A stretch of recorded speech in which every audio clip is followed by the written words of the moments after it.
Did you find it? Okay. All right. 7:01. Let's do it. Prompt to start. We get good. We think we're good now. Yeah, It's if we only get 7:01. problems, call the number that Josh sent you. Okay. That's the number to our office. All right. Thank you so much. Get these set up. Okay, great. Okay, folks in the back of the room, we're gonna have you to zip it, which is lame, but just a function of this lovely meeting space that we're meeting in. All right, welcome to the December 2023 meeting of the Ballpark Community Council. Thank you again to our kind hosts, the Salt Lake Community College, who are letting us meet in this hybrid space. We've got several folks here in person, including our new board members. Would they like to say hello? Sure. Speak boldly. Hello, this is John Margits. Hello, everyone. Hello, this is Janice Liu. Excellent. Both John and Janice have been working pretty hard this month, doing some great advocacy work for the businesses on 300 West, and also some pretty exciting advocacy and planning documents. So thank you, John and Janice. And thanks again for joining the board of the Ballpark Community Council. It's exciting times. We rearranged the agenda slightly because Councilmember Mono could join us this month for the beginning of the meeting. And so we wanted Detective Fallows, if he is present and able, to give us a quick update on some of the events that were going on this month, and then have Councilmember Mono step in and do a brief Q&A after that. Hi, Detective Fallows, how are you doing? Good. How are you all? We're great. Can you hear me okay? Mm-hmm. Good.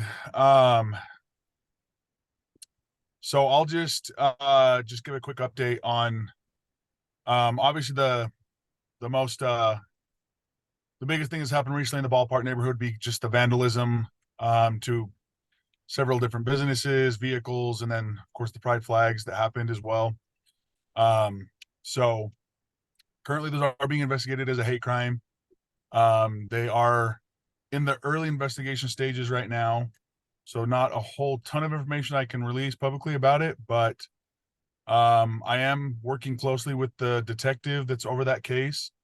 So I wanted to just give a shout out and a thank you to those community members that were able to get some video over to me and make reports about the vandalism that occurred. The videos are super helpful in helping us to try and identify the suspects, and so I appreciate that prompt response from the community. That was super helpful, and I made sure personally that the detective got all those videos on the case. So again, not a ton of information I can release, but I do know that they are working on interviewing the suspects and are working on just investigating the case. So that's kind of where we're at right now with it. If you had any damage to your property, or there's any videos at your house, like Ring doorbell, anything like that, that might be pertinent to this case, please reach out to me so I can pass that along to the lead detective on it, and I'll make sure that he gets that information. So that's the main update that we have for Ballpark. Do you have any questions, Amy, or does anybody else have any questions that I can try and answer for you? I saw the PR announcement today that Chief Mike Brown is interested in prosecuting, or I guess that's not his role, is interested in being as proactive with hate crimes as possible. So I appreciate that that's gone out in the press, and I know that was with regard to the Jewish community, but I don't know why that wouldn't be true for our community as well. Yeah, no, 100%. We obviously are going to take every hate crime very seriously, as we do with all crime, but hate crimes obviously have that added added issue to it. And so we obviously are going to take those very seriously for any of the affected communities that fall under the hate crimes laws. And so if anybody does, if you are experiencing that, or even if it's, there sometimes can be a little bit of a difference between a hate crime and a hate incident.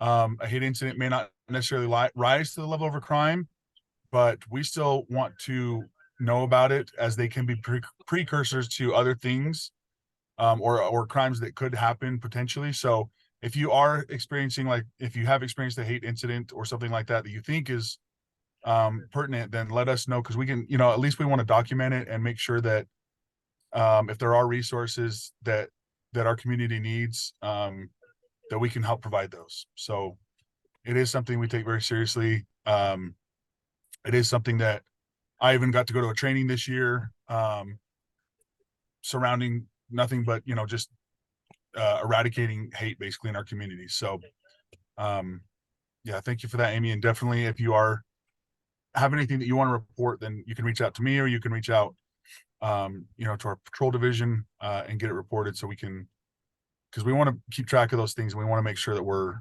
investigating them fully, and keeping track of what's going on in that regards to our city. Christina Rock, who's in the room with us physically, had a question. Hey, Detective. I was just wondering, I mean, we've talked a lot this week, but we didn't talk about the difference between a hate crime and a hate incident. Can you just nutshell that real quick? Yeah, absolutely. Essentially, a hate crime would be any crime that's committed against any of those protected classes, where there's evidence that it's for the sole, essentially because of the protected class. So for instance, like a pride flag or something like that, or an assault, where it's clear that it was because the person is, let's say they identify as, let's say they identify as gay, then, and the crime was occurred against them solely for that purpose, then that would be kind of a hate crime. But if we change the scenario a little bit, and let's say a slur is used that isn't necessarily, it's not violent in nature, but it's still a slur, that's not necessarily illegal, and it's not against, we all have, it's not necessarily illegal, but that would be more of a hate incident that you could still report, that we still may want to know about, because it can be precursors to violence and things like that. So yeah, one would be involving crime specifically, and crimes that are specifically targeting the protected classes. The other would be more of an incident that doesn't rise to the level of a crime, but is still targeting the protected classes, any of those protected classes. That would be kind of the difference between the two. Great, thank you. Absolutely. Correct question, Christina. And I think since, lots of us saw the actual property damage that occurred in our community late Sunday, early Monday, that we're well aware that this rose to the level of an actual crime. So that's not really something that's currently being disputed, even though. Absolutely. Yeah. Yeah, where there's damage, that, yeah, without a question, it's a crime. Any other questions for me? I look forward to hearing about this case progressing. I'm sure the folks in Central Ninth do as well. Maybe, I know you can't comment on the potential connection, but considering that we've seen pride flags targeted in both communities and we're physically connected to each other, it's awful tempting to speculate that there might be a real connection there. Yeah, I'm not positive on that, but yeah, absolutely. And certainly our detectives are communicating on those those types of things, as well as myself, with them as well. Are there more questions from folks in the room? And it doesn't obviously can be anything to do with community safety. Yeah. Because sometimes more than one thing happens in a month in Ballpark. Once in a great while, yeah. Once in a great while. Yeah.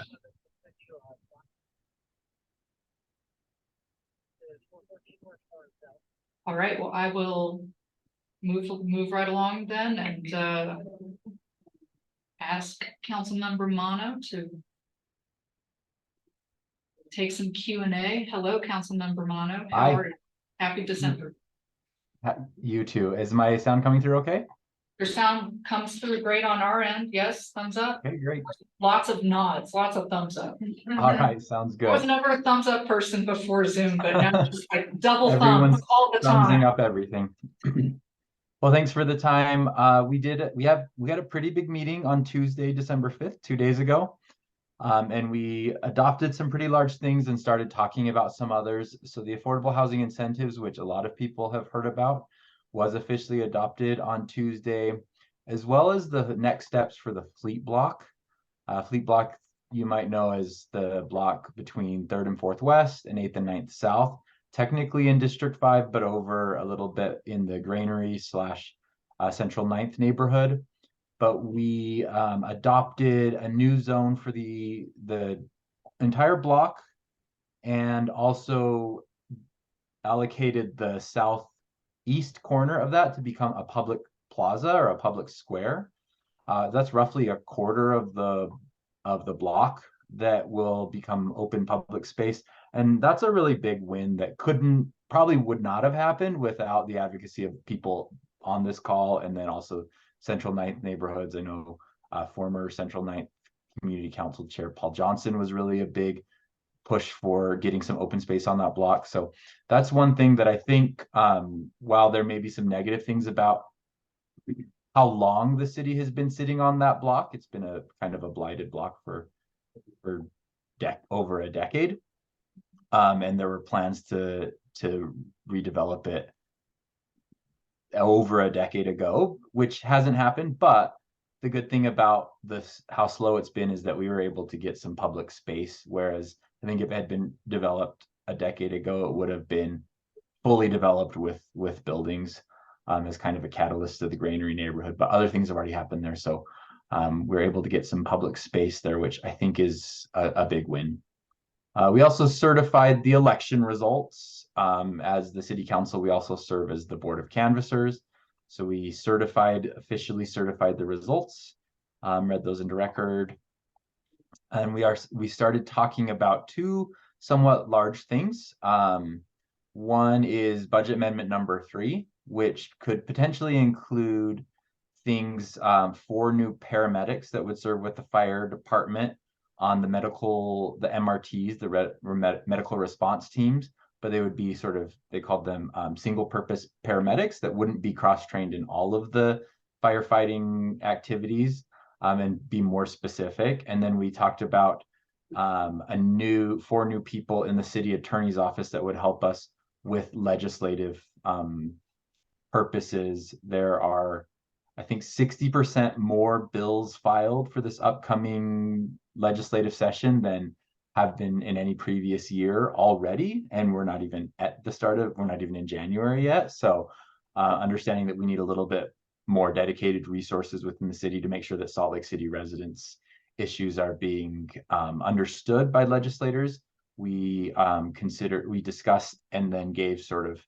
initial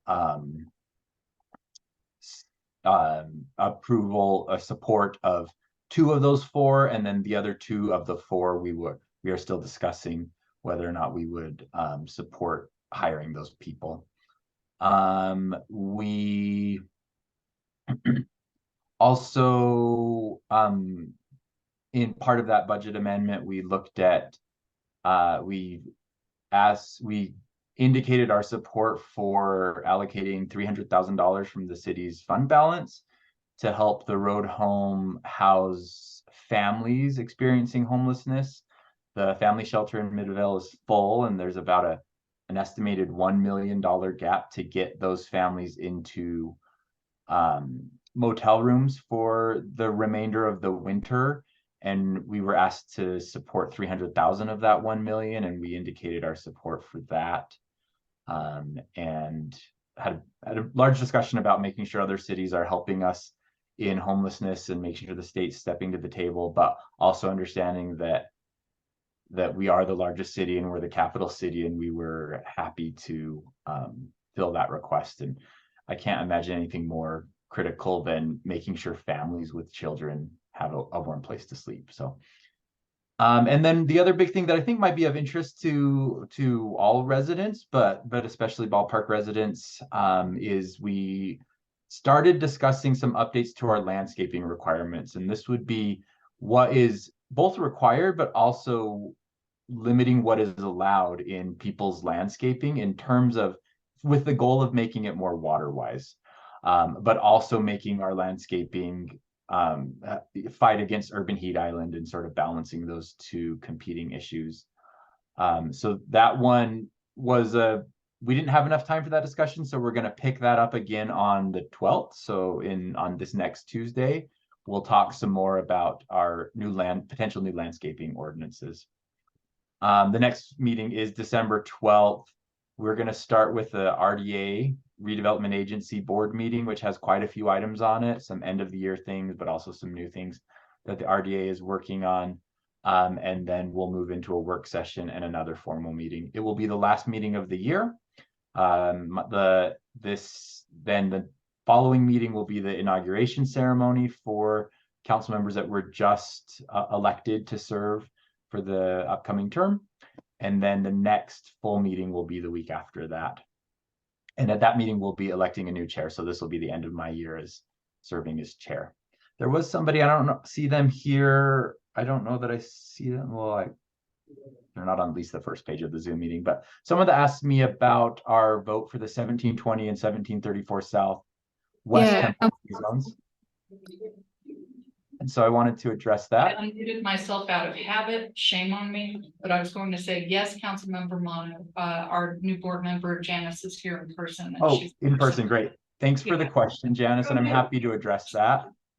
And we voted, so there were two parcels there, residential parcels on West Temple, just south of those new townhomes that were built by CW Urban.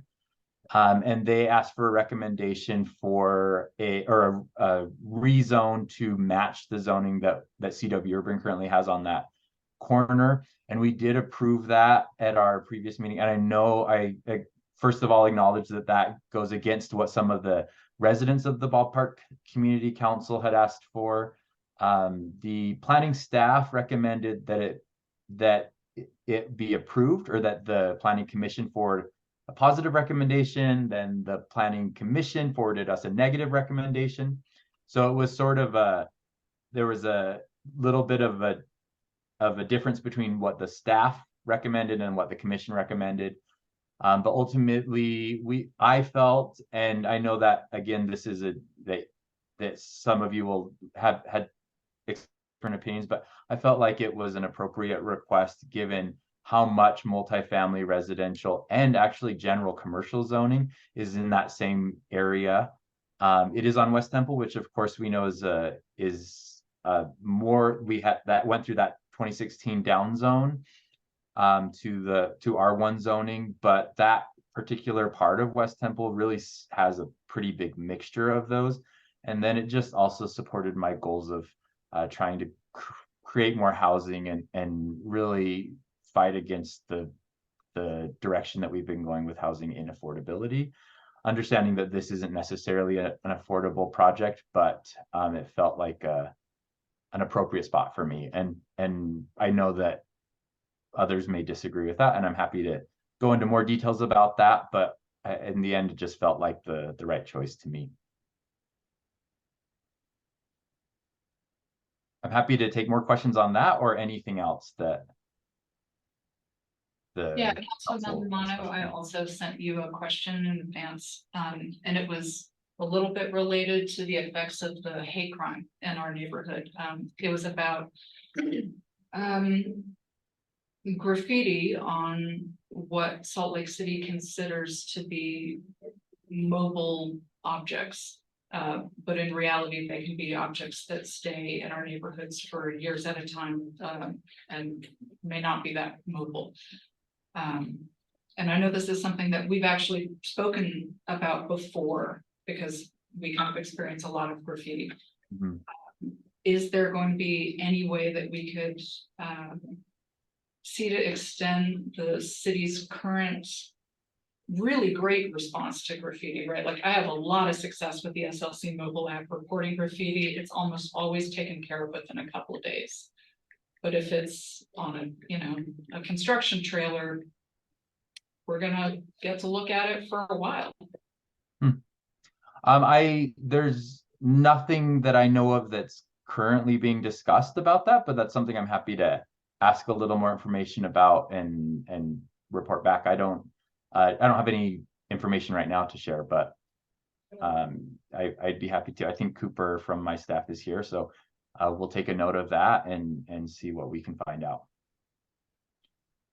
In terms of both the legal landscape of why it may be harder or easier for us to do certain things, and then funding as obviously the other piece.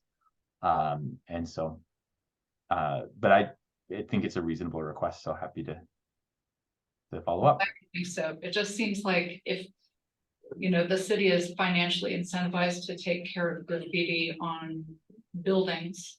If we think it's to our advantage to not have gang symbols painted on our buildings in the community, then it seems kind of arbitrary to decide, like, if it's on a trailer that sits in the neighborhood for years, that's fine, that we should just tolerate that. Sure. Yeah, happy to follow up on that. Thanks for the question. I think you have some questions in the chat if you'd like. Oh, let me look at that. Okay.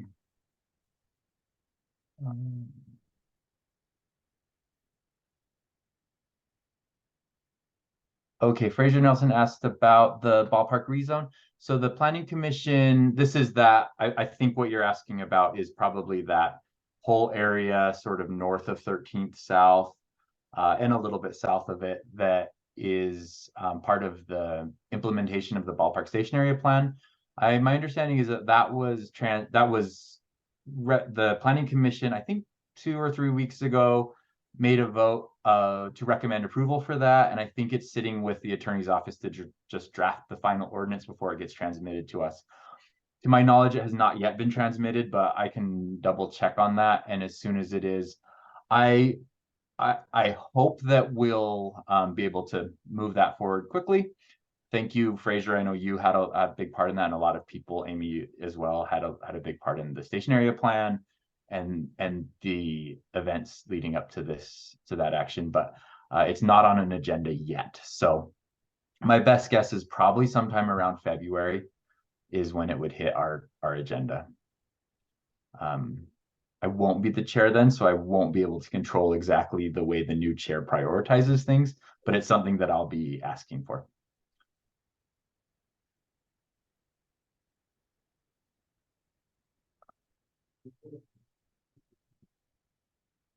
Could I ask a question? I would love it if you did, John. Awesome. Mr. Romano, this is John Margits up with the community council here. As a business owner along 300 West, we're the new 300 West corridor that was just recently redone is awesome. That's a great addition to that area and stuff. The question Thanks that for dealing with the construction for so long, but well, I'm not here to complain about that, but, although I could, but no. Although it would be reasonable for you to do so. that was a long duration. But anyway, the question that I have is the side streets that go off of 300 West along that corridor are in they're not in very good repair. In fact, I believe that some of the streets have more potholes that have been filled than actual street material in them now, to be totally honest. But the question that I have is, are there any plans from the city, or who would we go to start advocating for some plans to improve those side streets or just pave them, you know, do something? And the answer is each street is probably going to be a little bit different, right? Depending on the condition of the street, it actually could be a completely different department that does it. So some departments will just fill potholes, where we actually, as part of the budget amendment I mentioned previously that we're talking about, we approved or supported some additional funding for, it's called a mill and overlay machine, which basically is like much more than filling potholes, but not complete reconstruction of the street. So they grind in a few inches into the street and then relay the asphalt back onto the street. And so it's a much bigger thing. So it just depends on which street we're talking about. So I can't give you one answer for all of the streets. Yeah. The pothole ones are quick to do, but of course they don't last forever. The mill and overlay will last a little bit longer. And then when the street is so far gone, which I would assume some of them along that corridor are, then we just have to completely reconstruct it, and that's when it takes.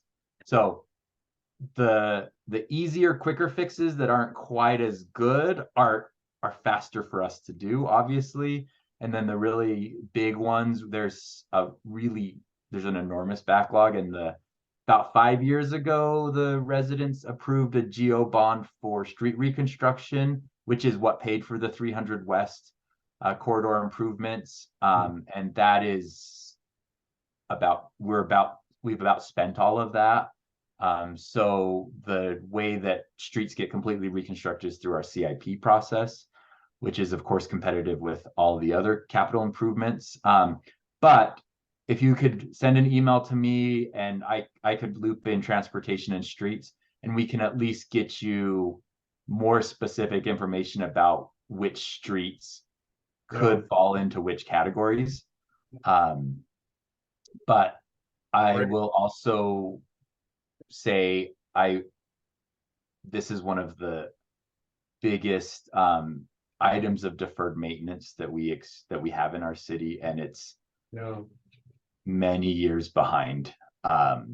So you're absolutely right, and to whatever degree we can, we're moving fast, but it's not fast enough, unfortunately, and I wish it was.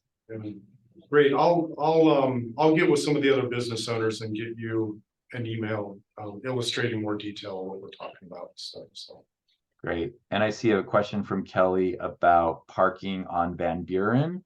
I don't know the answer to that either, but that's if the street itself is being redesigned and parking may or may not be lost, that would most likely be a question for transportation, and happy to connect with you, Kelly, and meet with Transportation Division to ask that question. Hey, Darren, this is Dennis. To add on to John's question, I had advocated for other side streets to be repaved as soon as possible as well a couple months ago, and Transportation let us know that they were planning to give the area a break after the 300 West, after the length of that construction mode. So if you're willing to take on that burden, I would definitely suggest letting them know that you're okay with moving forward as quickly as possible. okay. I will poll the business owners of the area and get a bit more definite answer. Yeah, so we pushed hard for Paramount Ave, so that's we did get it scheduled for this next summer. So we can certainly add in to do the same for you. That's great to know. Thanks, Dennis. Yeah, I do know that they don't want to do too much construction in areas that have just recently experienced a lot of construction, but that may be the city assuming that the businesses and neighbors don't want to see construction vehicles when in fact they may just really want their street fixed. So happy to have that conversation and hold the neighborhood. Right.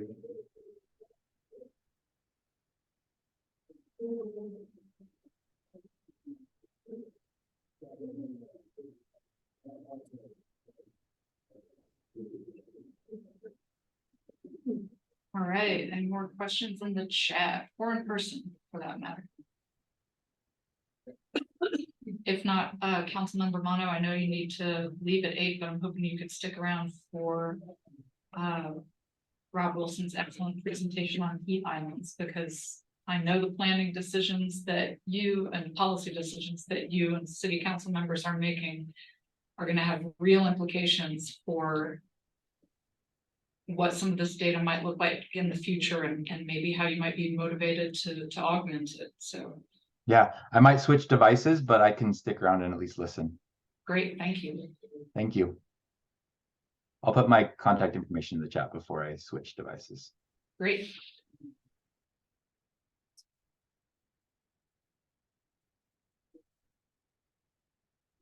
I might throw the chat up on there. I know some folks are signed in here, but I can do it just so you guys can see it. That would be great. Okay. It's hard to sign in tonight, something like that. I had a terrible time in here. I'm so grateful for Salt Lake Community College and their excellent tech support for their very good help this evening. Because I needed it.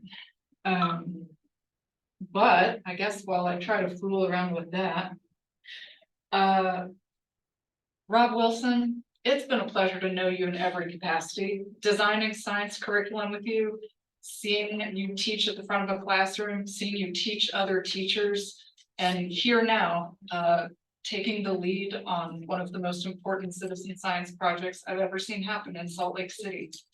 I'm honored that you came to our community meeting. Not as exciting, maybe, as the Natural History Museum of Utah, but I figure community by community, you're gonna spread this message to the people who need to hear it. So, and I'm not even supporting people, it's not too shabby. So, without further ado, Rob Wilson from Rowland Hall, science teacher extraordinaire, master in ornithology. Yeah, excited. Thank you for having me. I'm glad to be here today. Okay, Have I made you the co-host yet? should I go to screen share? I think you should. Okay, I mean, depending what you have on your screen. Drag this over here to the side. it still says disabled.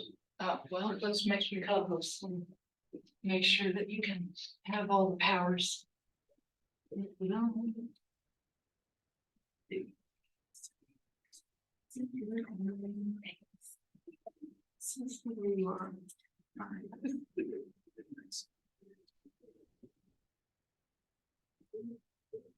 Now I should have the power.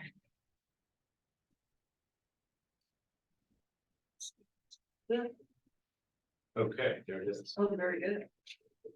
Yeah. Screen.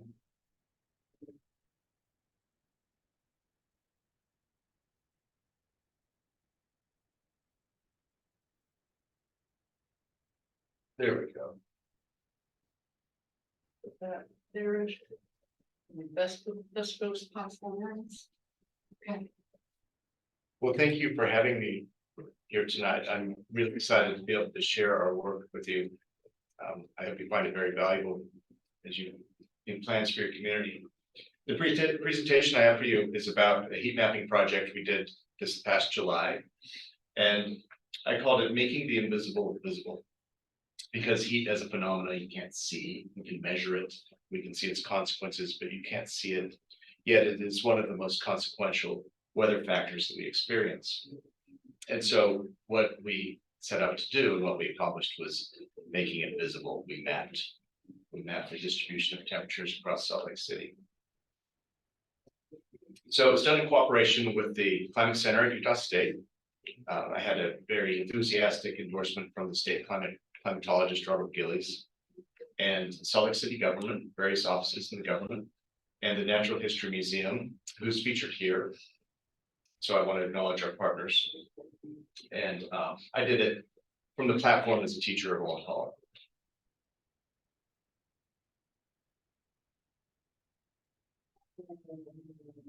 All there is to thinking is seeing something noticeable, which makes you see something you weren't noticing, which makes you see something that isn't even visible. I just love the logic in this statement. And it seems so appropriate to me, given that heat is not visible, yet it is an important factor of our neighborhoods. So I wanted to teach you a little bit about the thermal environment. We speak of it mostly in terms of temperature, and that's what the weather reports, and you might have a thermometer in your car, on your door or something. But there's a great deal more to how our bodies experience the thermal environment than just the air temperature. So I've listed the main factors here. Evaporation, of course, we experience as sweat or being wet when we get out of the pool or something.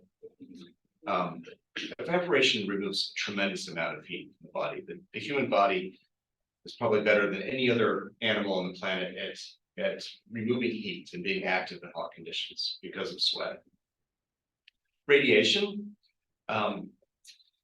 it can be absorbed coming in, standing in the sun on a warm day, or constantly the body is radiating this out. So this is not experienced as temperature, this is radiant heat. If you've ever stood underneath a heat lamp, that's what you experience. So the air temperature between you and the lamp is not warmer, but when those infrared rays hit your skin, you feel that as heat. And it's always coming and going.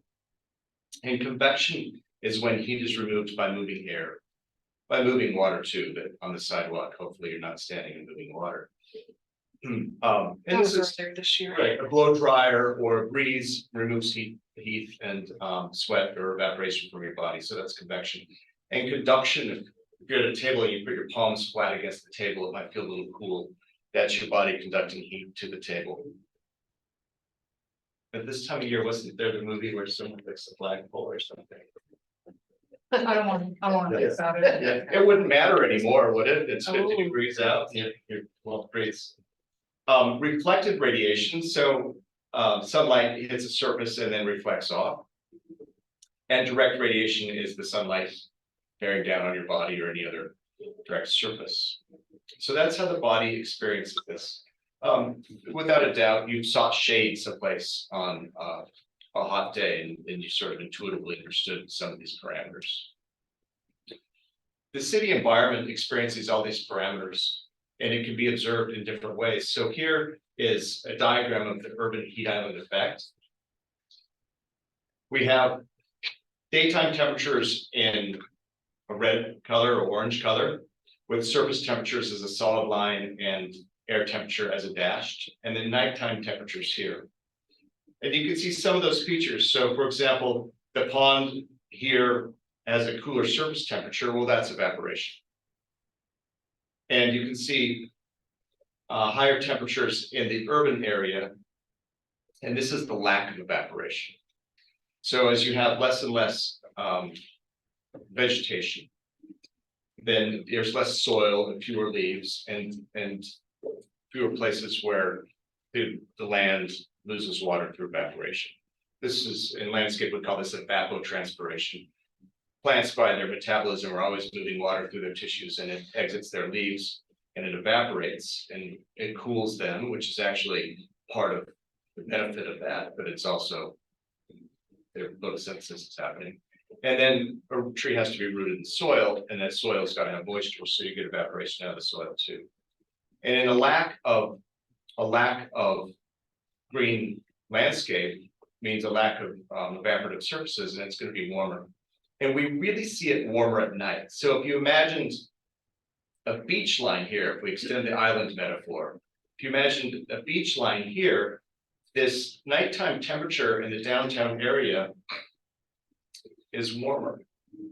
And this is where it becomes a really important issue for people who live in the city, because during a heat wave, you might experience acute risk of heat shock or heat exhaustion, but the chronic exposure can exacerbate a variety of underlying health conditions, which I'll get to later.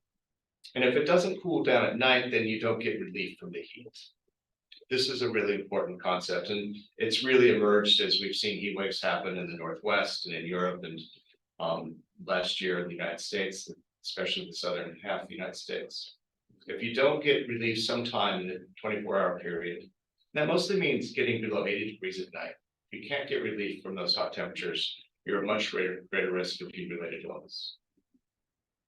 So this is what the heat island effect looks like. Mostly that island emerges at night with warmer overnight temperatures. What we did is we mapped heat in Salt Lake City on July 15th, 2023, on 10 different routes. And we did the different routes 3 times in one day, from 6 to 7 a.m., 3 to 4 p.m., and 7 to 8 p.m. Oh, no, made it even bigger. I was trying to drag it over so we could see the east side.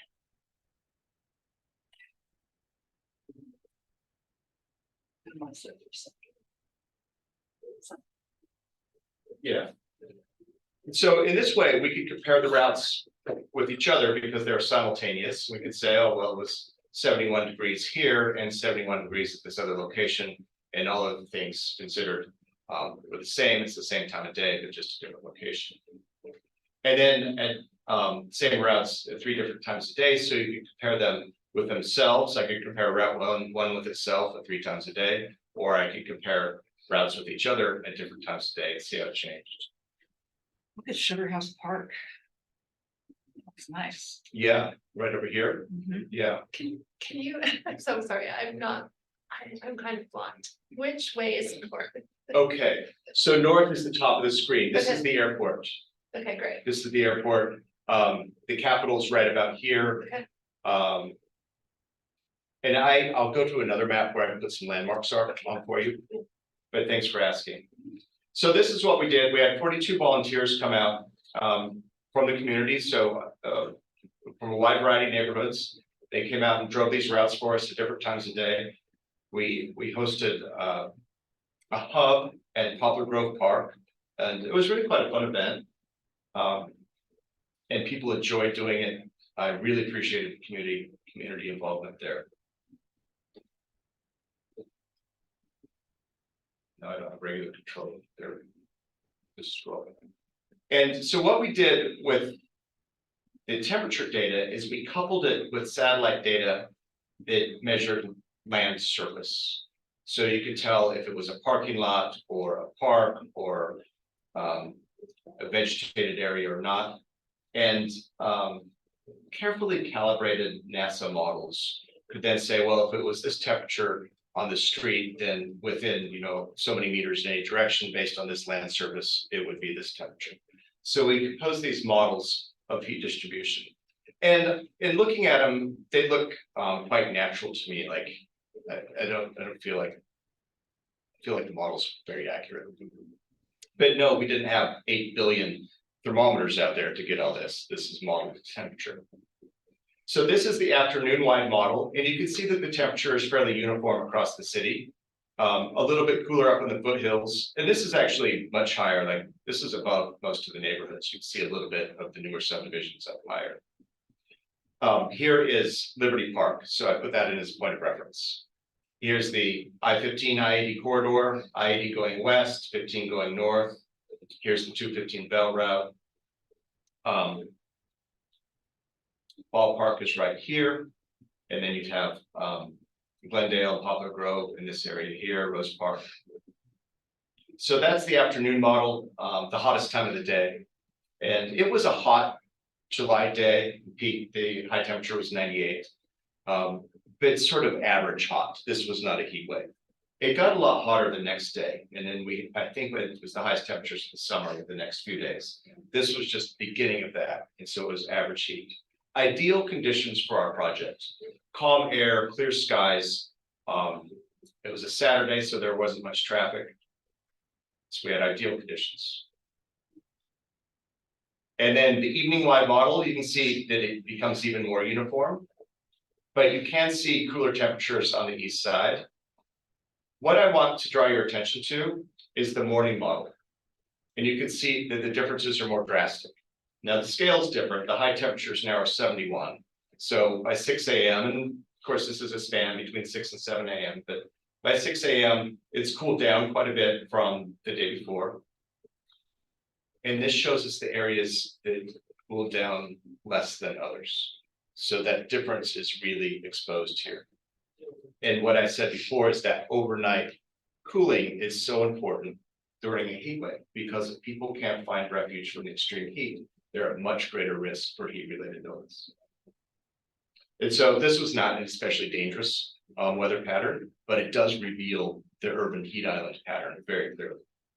And you can see that Rose Park, Ballpark is a much warmer area. And going east, you can see how much cooler it is. This is Central Campus at the University of Utah, lots of parking lots. And in talking to some people that work there, also lots of generators and compressors and things that would have fugitive heat. So like an air conditioner cools down the inside, but that heat's got to go somewhere. And if you ever stand on the outside end of an air conditioner, it's hot air coming out. Swamp coolers transfer that heat into water vapor, so it doesn't actually heat it up. It transfers the heat into vapor. Can you comment on the north and south of Liberty Park there? Because there's that. Yeah. What's going on that makes it so yellow? So I have another map that reveals what's going on here. This is the easternmost historically red-lined area in the city. And I thought it was very interesting that there's a region of heat that protrudes into the east that corresponds with that neighborhood. And it's got to correspond with the way the infrastructure was built. And what's that neighborhood called? Is it Center City? I think it's Center City. Central City. Yeah, I've so enjoyed getting to know the names and in many cases, the streets of different neighborhoods. In planning this, I've ridden my bike all over neighborhoods and I canoed Jordan River quite a bit. And had my students memorize the names of all the different neighborhoods in the city. It's been really fun because usually you only know your neighborhood and then where you work or go to school and then you drive through the others, don't think about it. So here is Ballpark. And I sort of by chance had featured Ballpark. I didn't anticipate being here, but I'm glad to be here. Amy saw that was my example. We considered a variety of possible explanations for the heat pattern that we saw. And the one I think that has to be addressed right away is the elevation gradient. Because as you go up in elevation, it cools. So it's, it's 20 or 30 degrees colder in Alta right now than it is here. And we have a gradient in the valley, and that's what these contour lines show. Downtown is about 4,300 feet, and University of Utah campus is around 4,800 feet. So there's a gradient of around 500 feet elevation gain going west to east. I don't think it has much explanatory power because if you go back to this AM one, you get some of the warmest temperatures on the higher elevations in the city. But it needs to be addressed as a possible explanation. This is the tree equity score. This is available online. It's a wonderful site. They've done these maps for many cities in the United States, and it's color coded up here. So the green color, the most green color represents 100% canopy. So it's not 100% canopy like you get in the Amazon. It's 100% canopy based on what you could get on city streets. So it's private trees and yards, and then it's public trees on sidewalk strips and parks. It's how much space available for planting actually has trees in it. And you can clearly see that the east side has much better tree canopy than the west. And here's Ballpark here, which is intermediate. And this corresponds very well with the temperature gradients we see in the morning. This is not surprising. And it supports the city's initiative to plant trees on the west side. A big challenge the city's having is people will agree to put trees in the sidewalk strip, which would be the city's tree and that they plant it and prune it, but the landowner would water it. And a lot of times people don't water it, especially during the drought we had. People had turned off their irrigation completely and they're losing a lot of trees. So one thing I hope to get out of this research is to underscore the value of trees in making our neighborhoods livable. We can expect them to get hotter. We can expect heat waves to be more frequent, more severe, and in a longer season. And they'll be worse in these areas that are showing an urban effect. And trees are one of our best ways of mitigating that. Another element that I compared the heat map with is historic redlining, which is this map on the west, on the left. And you can see that the redline neighborhoods are on the west side. D1 is a red line, D2, this is Ballpark here, D3. Most of these are redline neighborhoods, D1 being the easternmost redline neighborhood. This was done in the 1930s. They're referred to as redline maps. Most newspaper stories would call it redlining, but it's the Homeowners Loan Corporation, which really emerged as a New Deal program designed to get people into affordable mortgages. And that goal is laudable.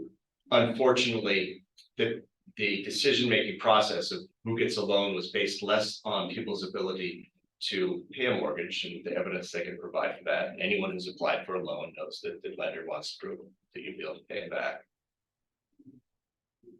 What they ended up basing this grade on was the language people spoke in neighborhoods and the color of their skin. And so they ranked neighborhoods from, you can't see this very clearly, so I'll read it to you. An A ranking was best, so that's a low risk investment area. B is still desirable, C was a declining neighborhood, and D, which is the red, would be a hazardous neighborhood. So they color coded these. This is the neighborhood description for this region of the Ballpark neighborhood. Says both of these areas are sparsely settled tracts occupied by working people. Much railroad trackage passes between and through these areas. The houses are old, poorly kept up, and practically not saleable. So the consequence to that 70, 80 years ago would have been less investment in the neighborhood, less desirable mortgage loans, less financing available for improvement projects. And this was in practice until 1968. Outlawing these practices was one of Martin Luther King's primary goals. And it was not until immediately after his assassination that President Johnson was able to organize the political will to pass the Fair Housing Act of 1968. And so I outlawed these, but they've been in practice for decades. And there's a physical manifestation of this practice in the way the neighborhoods were built, where the kind of investment into schools and parks and buildings and so on. And so you can't undo that by outlawing practices. So we're living in the legacy of redlining. This was compared to the social vulnerability score. This research team in Richmond, Virginia, they call their program Not Even Past. It's a Ballpark quote where he says, the past isn't dead. It's not even past. And they digitized the HOLC redlining maps, and then they compared them to the 2010 census data. So these parcels are census tracts, and they color coded them based on their social vulnerability score. And that's an index from 0 to 1 that ranks in community's ability to recover from disturbance like a storm or an earthquake, and also the frequency of chronic illness and other elements of well-being. And you can see that this part of the Ballpark neighborhood has a high-risk score. And just take a look at the distribution. So each dot represents one of the precincts here. Actually, it would be one of the redlining districts, because that's what I have selected as a redlining district. How clearly segregated that. All the high-risk neighborhoods are historically redline neighborhoods. So the index score, which is shown on this scale, is based on 2010 census data. Each spot represents a parcel from a redlining map. Distinct segregation there. The redline neighborhoods, decades after the outlawing practice, are still much more vulnerable. This tells us the demographics, distribution, life expectancy.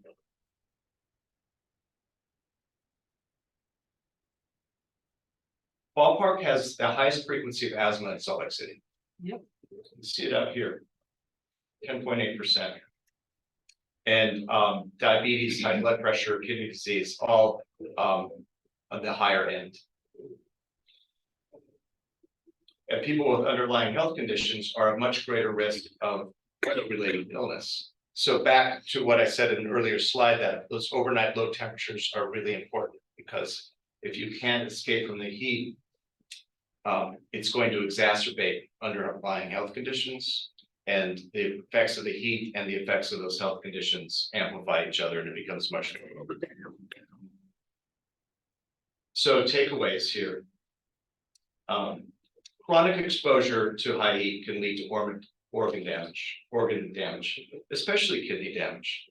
The body shunts blood away from the internal organs toward the skin in an effort to get rid of the heat and cool the body down. And those organs are deprived of oxygen. And the kidneys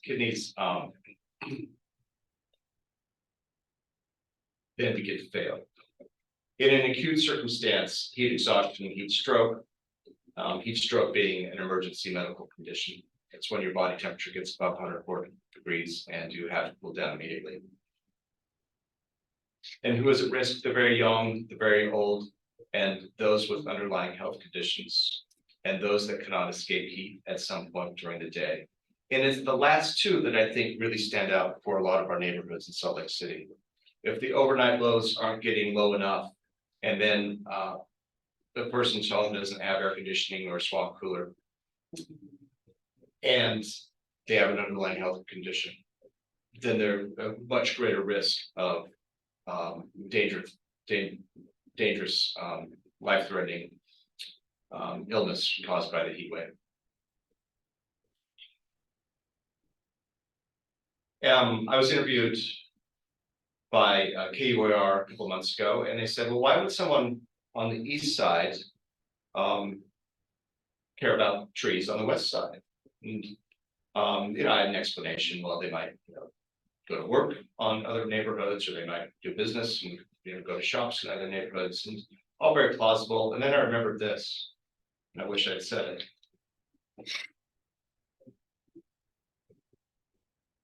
That which is not good for the beehive cannot be good for the bees. It's apropos, don't you think?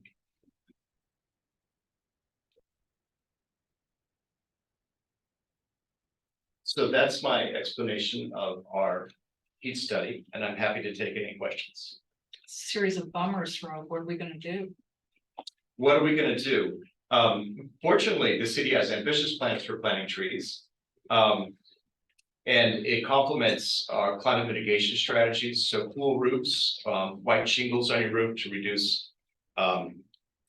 reduce how much heat your roof absorbs from the sun. Solar panels are going to absorb some of that energy and reflect some of that energy, so if you make solar panels more accessible.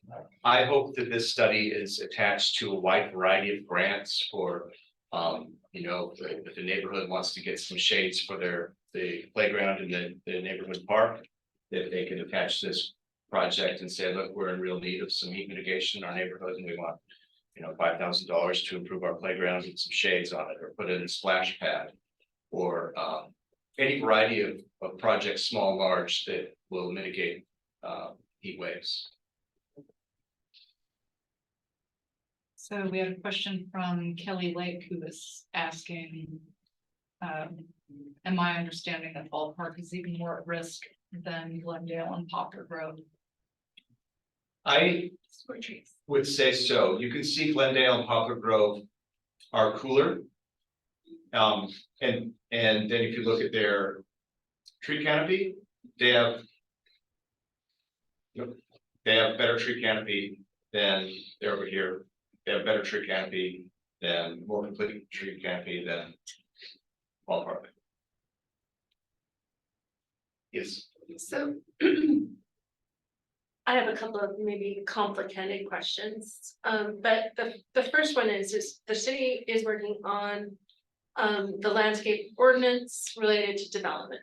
And we just sat through a couple of hours of it, and Councilman Mono talked about next week at the work session will also be more on the landscape ordinance. So as far as development goes in Ballpark or anywhere, has anybody analyzed yet the planning division's landscape ordinance, what they're proposing, and how it would actually increase trees? I mean, the plan for development has a lot of trees built into what's necessary for every new development.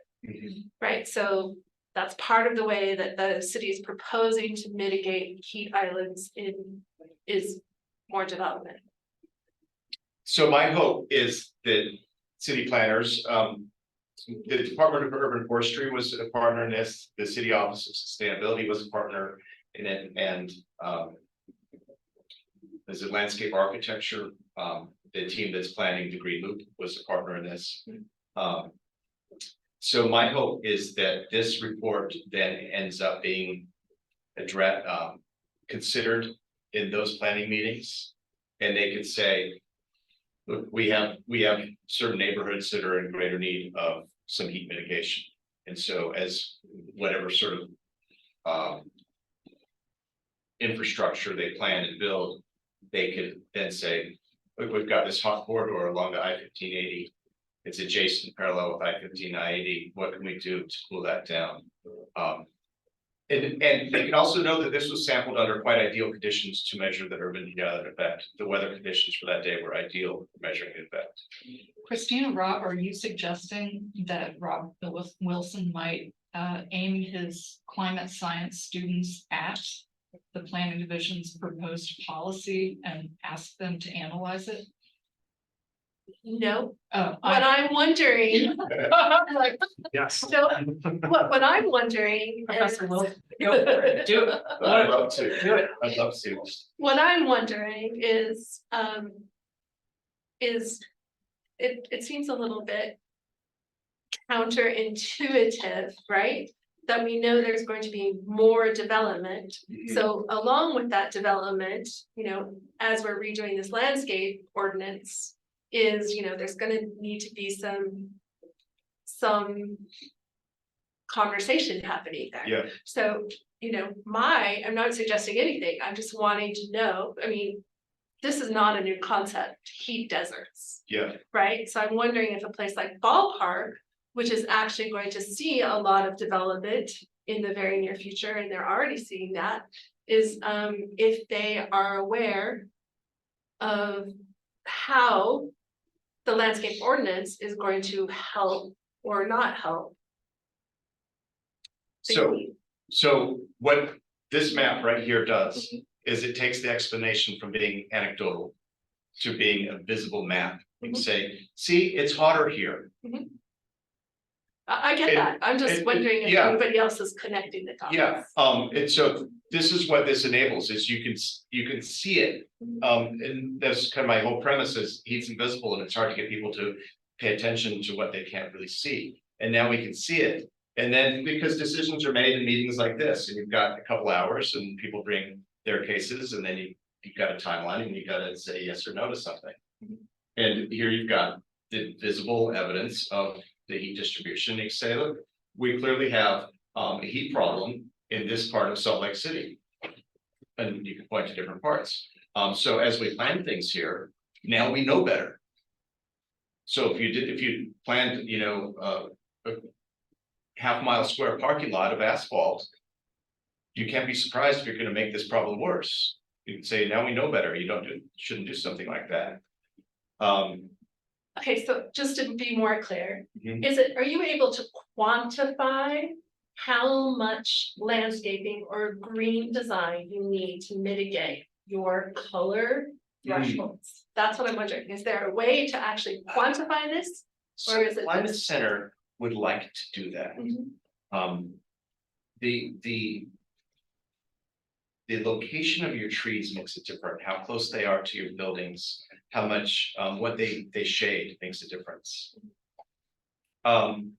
Something that I've seen a lot in the past 2 or 3 years now, as people have cut back on their watering, is they're pouring gravel into their landscapes or different types of rocks. And I think a little bit of rock scaping is great. But there's someone just a half block from me whose whole front yard is egg sized rocks. And there's a little bit of shade on it. But those are gonna get really hot.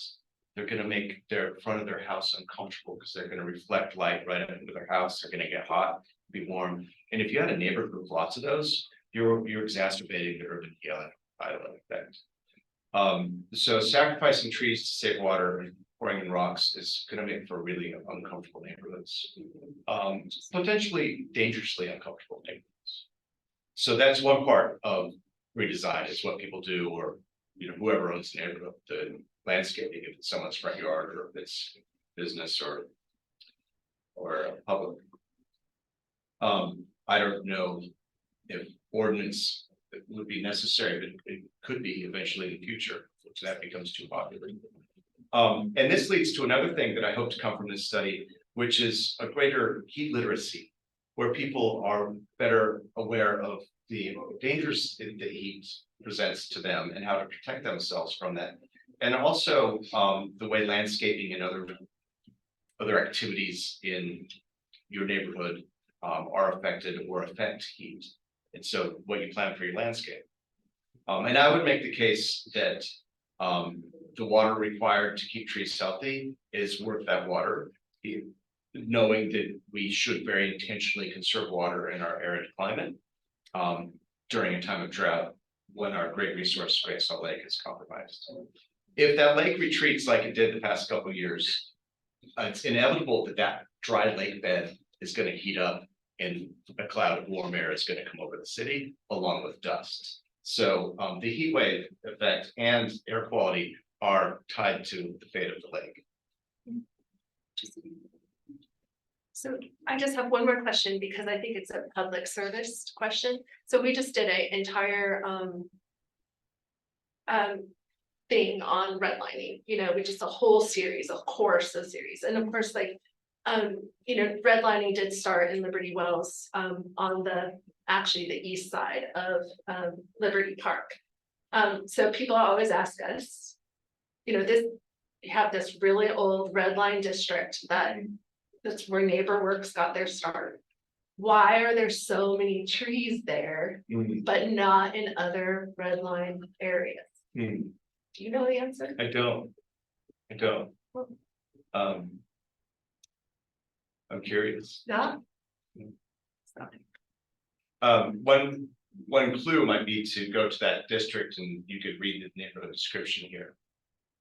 And Yeah, we've done that. No, it just, we can't answer that question. So we were hoping that, yeah, like, we've compared all the different redlining maps and yeah, it's just so interesting because, you know, that area is known for its tree coverage. It's old. so right east of Liberty Park, you said. The Liberty Wells, the first red line district Sure. in the city was in that area. Mm. And, you know, of course, it's not even close to that now. It's very gentrified. So right in here.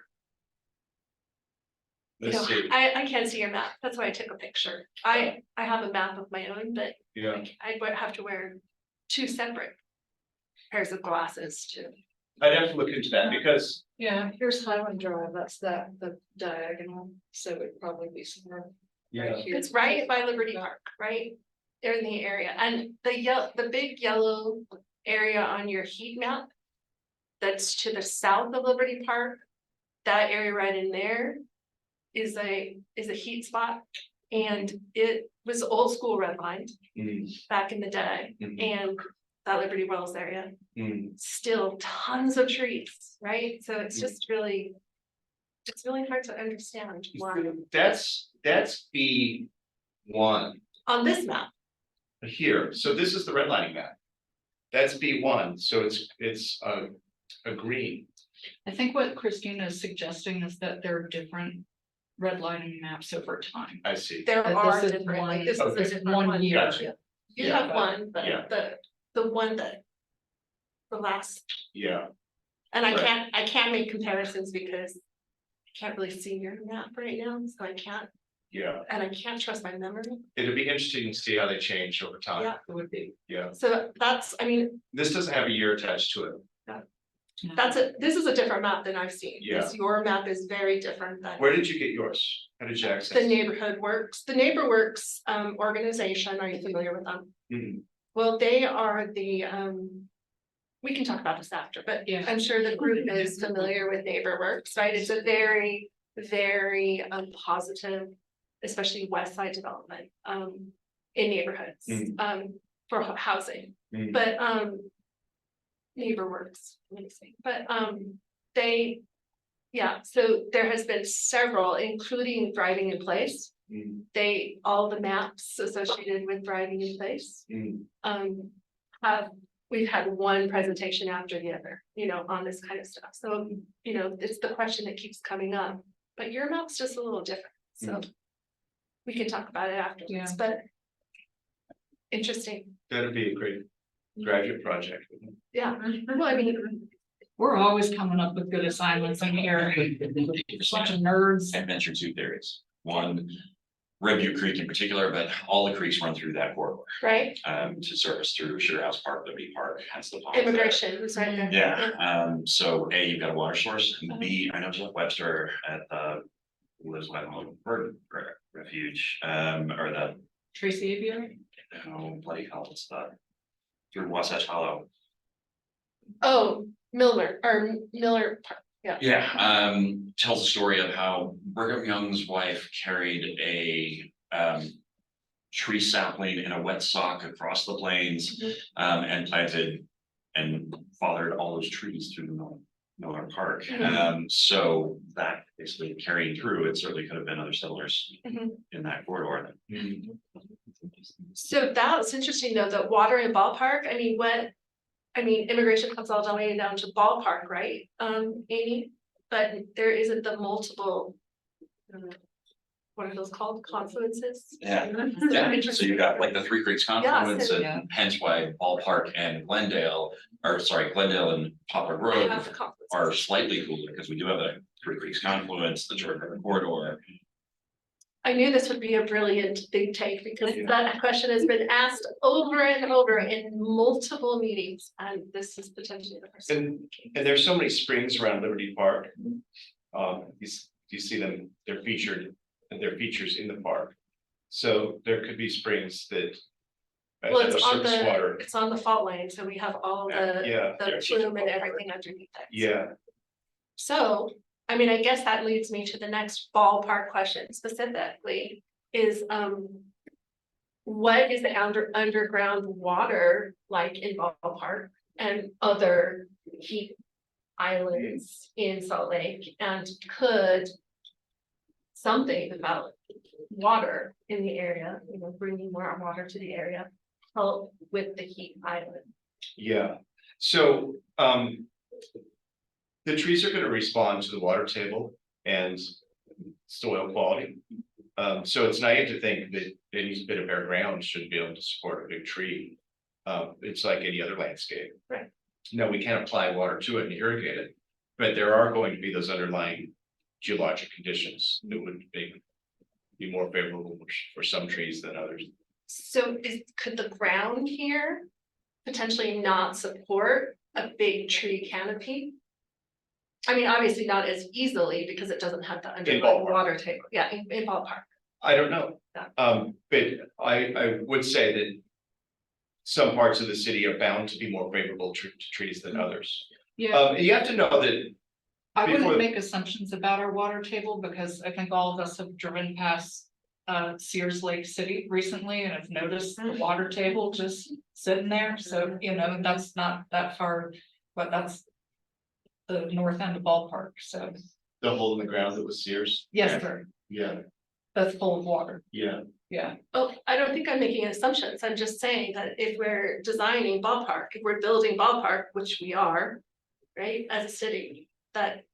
Probably water is gonna be something that helps with the heat island effects. Yeah. Water features, water. and unless a tree is planted next to a stream or canal. I would say there would not be adequate groundwater for trees. When pioneers arrived in the valley, it would have been sage steppe, so the shrub community. Between the creeks, and then the creeks would have been riparian corridor of box elder and cottonwood trees. And so it is as you just mentioned, pretty much the day the pioneers arrived, they started to divert water for irrigation and they started to plant trees. And so we're so accustomed to our urban forests that we kind of don't see it. But when it's been really hot lately, I've been imagining, oh my gosh, what if we didn't have it? It's almost unlivable. You'd have to live underground, you'd have to go in your basement in the summer, it's your only option. So would daylighting those ancient creek beds do more good to help the heat island effect? Or would it do more bad to then increase evaporation of that groundwater? I think it would do more good. I'm in favor of daylighting the creeks, I think it's a great project. If you then maintain tree canopy over that, you're going to reduce the evaporation. They're underground, they're in culverts, so they're not contributing to the groundwater of that location. And there's bound to be some leakage, but they're not really in contact with their floodplain, they're just going through a pipe where they're dumped into the Jordan River. And so the idea of daylighting is bringing you up, and it's also restoring that floodplain geography, where you've got an elevated groundwater table, and then you can get plants like cottonwood trees and willows that can sink their roots down into that groundwater, and they're not going to need irrigation once they get in contact with the groundwater. Under ideal conditions, you let a few beaver come back and they have a few ponds, and you let that water really soak in. And if you do the system wide, And then water is stored in the system throughout the entire year as opposed to rushing down when it rains or thaws. So that's the kind of vision for our local geography and our local hydrology that you wish we would have known that kind of thing 100 years ago when we started to build things, but we didn't. We just weren't thinking that way. So you can't necessarily blame for naivete of the earth systems. I think that daylighting creeks is a great idea, and it's going to mitigate the urban heat effect for a few yards around us. All right, well, that is still something that is being discussed, at least a little bit, with the ballpark next project. Jeff. Just a comment from a neighbor, can any of your maps be accessed by a link, or can you put them? in Yes, I'm sorry, I put a link in the chat, but I'm happy the- to, Okay. yeah. But yes, it's not, the link itself isn't like cute that I have, it's not like, you know, heatwatchslc.org. Have you thought about getting that? Good idea. Thanks. And there are several stories that have been written about this, the link things. So Yeah. the press releases for the Natural History Museum. And a good one from Announcements. Rowland Hall that the mayor just tweeted out I today. saw that. Yeah, Just a couple hours ago. Yeah. Yeah. But yeah, happy to, I can post it even to our Facebook page, but I think it's a good, it, you know, has all three maps from all three times a day on it, so you can open it up and scroll in and zoom in. So it's pretty helpful. And the Tribune did a really good report on it in July. I think they're working on another one. I shared our results with them, and they told me that they were building an interactive map based on this, but I haven't heard from them for a while. So I look every Sunday to see if it's going to be a main feature of the Sunday paper. We'll call them and ask them, tell them we want it. Yeah. Please make this. I think this should be part of, I think it'd be great. You know, one side heat map, the other side landscaping ordinance. Gosh, what a nice pair that would be. People at least need to be educated about the consequences of rock landscaping. Then whether or not that gets to the level of ordinance, I don't know, but it's becoming more and more common, and if lots and lots of neighbors start doing that, it's really gonna change the neighborhoods. And it's hard to keep things alive once you do that, so you might have a tree there, but it's in such a hot environment that that's gonna be a stress tree. All right. Let's transition on to our next conversation, because I think we're talking about one of the quarters of the city that is the most treeless, concrete filled, and how we're looking to create a new plan for it. 300 West, everyone's favorite highway with the world's largest Costco and a Target. It's an excellent transition about why that road needs to be different.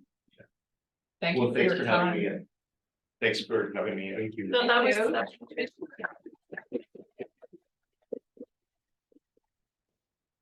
You're doing important work, Rob Wilson. Thanks, Dave. Also teaching the youth, that counts for something too. Hi there, Day job. what day job? What day job? All right, so let me. Sure, yes, off the thank you, co-host. station.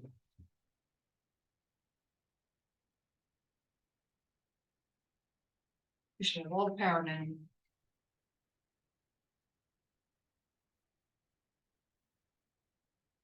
I thought that was so validating. Throughout the pandemic, I would just drive 2 miles east to go walk in the neighborhoods that had trees, since we don't have them except for like 3 blocks west.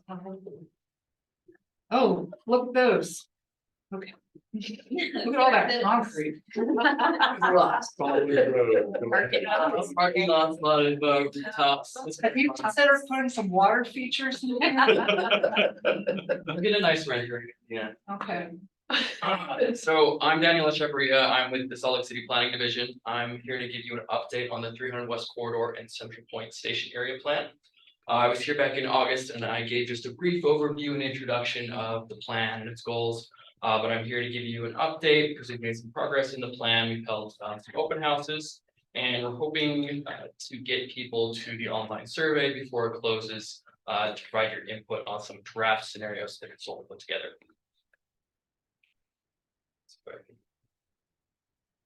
just to make sure it's And when is that closing? Monday. It's been open for about 2.5 months. But we know there's a lot of projects in Ballpark going on, so we want to give people enough time. So this is the last push to get people to that site. So just to recap the area that we're looking at, right now we're focused on the area between 1700 South and 2100 South and West Temple to I-15. So that's just the blue area. This is phase 1 of the project. Phase 2 of the project will involve actually developing zoning that implements the plan for both the blue area as well as new zoning that implements the Ballpark station area plan for the area between 1700 South and 1000 South and between I-15 and the tracks line itself. But right now, again, we're just focused on the blue area. So I want to go over some key goals for the plan. One of the key drivers is so that future development actually supports use of the 300 West Bikeway. The city spent a lot of money on that 300 West Bikeway. We want to make sure that future development actually engages with that, makes it a more comfortable experience for people using that bikeway. We also want to support use of the track station. The state recently adopted legislation that requires cities to develop station area plans like this one and ensure that we're providing enough housing around our transit stations to support our housing growth, our population growth. Additionally, we want to support new development that's pedestrian friendly and engaging at the street level. So I think a concern from the planning commission, from city council, from the Ballpark community council has been the development that we're getting is not very pedestrian friendly, doesn't really engage at the street level. It's not designed very well. And so we want to make sure that this plan implements good design practices, and the zoning ultimately also requires some of that pedestrian engagement, better design. And then finally, we want to help the city meet its housing goals. The city recently adopted a new housing plan, and one of its policies, like in the housing plan before, is supportive of new housing development near our transit stations, so someone doesn't have to use a car for all their daily activities. So as far as where we're in the process, so we started this back in May and June with some focus groups and some outreach. That included some technical meetings with South Salt Lake, UTA, and UDOT. We also did some community interviews with business owners and property owners and residents. And we also posted a virtual walking tour on our website where people could go and post just general concerns they had for the area or future hopes for the area. Why UDOT? Just, I'm trying to think of, other than I-15, what part, what? 2100 South is actually UDOT road. Oh, that's good to know. Yep, so we do need to Okay. coordinate well with UDOT on any future changes to that road. It's Got really up to them. I'm sorry, what was that? What road? 2100 South. Is State Street in this plan? It is not, but that, of course, would be a state road as well. What is the status of 1300 South? I'll have to look that up. It's gonna blow up any day now. On the, That's a joke. for this, as far as ownership, Right. yeah, I think it's a city It street. is a city street. Yeah, so It is city, okay. I think so. But. Just, More you know, comfortable, I had the map here how with much the- influence do we have what, Yeah, what that looks like? yeah, 2100 South definitely though, state. So meanwhile, with that outreach, the consultant that we have on this project was doing an area assessment and existing conditions report, looking at existing zoning, looking at existing plans that we have in place that impact this area, and then also looking at potential infrastructure restrictions that we might have in this area for future development. So based on that outreach, based on the consultant's research, the consultant put together 2 development alternatives or scenarios for future development in this area. One sort of a low intensity, one sort of a higher intensity. We took those out to a community open house in September that was held at the Ballpark playground. And also at the Central Point station itself to get feedback from any commuters there as well. And then we also posted the information in an online survey to collect feedback from people that weren't able to make that in-person open house. So we're right sort of in the middle of the process right now. We're doing one last push to get people to that survey to get their input on these 2 scenarios so that we can then develop a draft plan and take this back out to the community again for some additional input. So I'll just kind of briefly go over each scenario, encourage you to go to that survey. So scenario 1 is generally, this reflects the status quo. It's mostly the current zoning development that would happen under the current zoning that we have in place. So this scenario proposes that there's new infill development where there's existing parking lots that are potentially underutilized, maybe some new development on some underutilized properties that may be industrial, maybe vacant. But it doesn't call for wholesale redevelopment essentially of the existing big box retailers. So ultimately you get, in this scenario, development about 5 to 6 stories in height. One key thing in this is that this plan or this scenario calls for new creative business types, new light industrial business types along the freeway as opposed to multifamily. The concern there is that multifamily next to the freeway can get some negative impacts from that freeway. You got the noise, you got the light, you got potentially air pollution. And again, You said potentially air pollution. you can mitigate some of that through How? some building, through HVAC systems. Okay. Typically, I think commercial property has better HVAC than a residential property, but there are ways for residential property to somewhat mitigate those, at least inside the air pollution impacts. You want people commuting via the new bike lane. We do. Okay. We do. And yeah, there is some concern that if you have residential right next to the freeway, you're getting a higher pollution impact from that. Are you aware of any potential expansion of I-15 in any of these areas? That the previous I-15 expansion conversation, I don't think it impacts this particular area of the city. So, Or anything in the future? UDOT hasn't brought anything up with us, and I'm not aware of anything else beyond that. He really likes roads. Yeah, it wouldn't, I mean. People aren't anticipating that. I don't mean to be too negative, it seems like if the one is happening isn't more inevitable.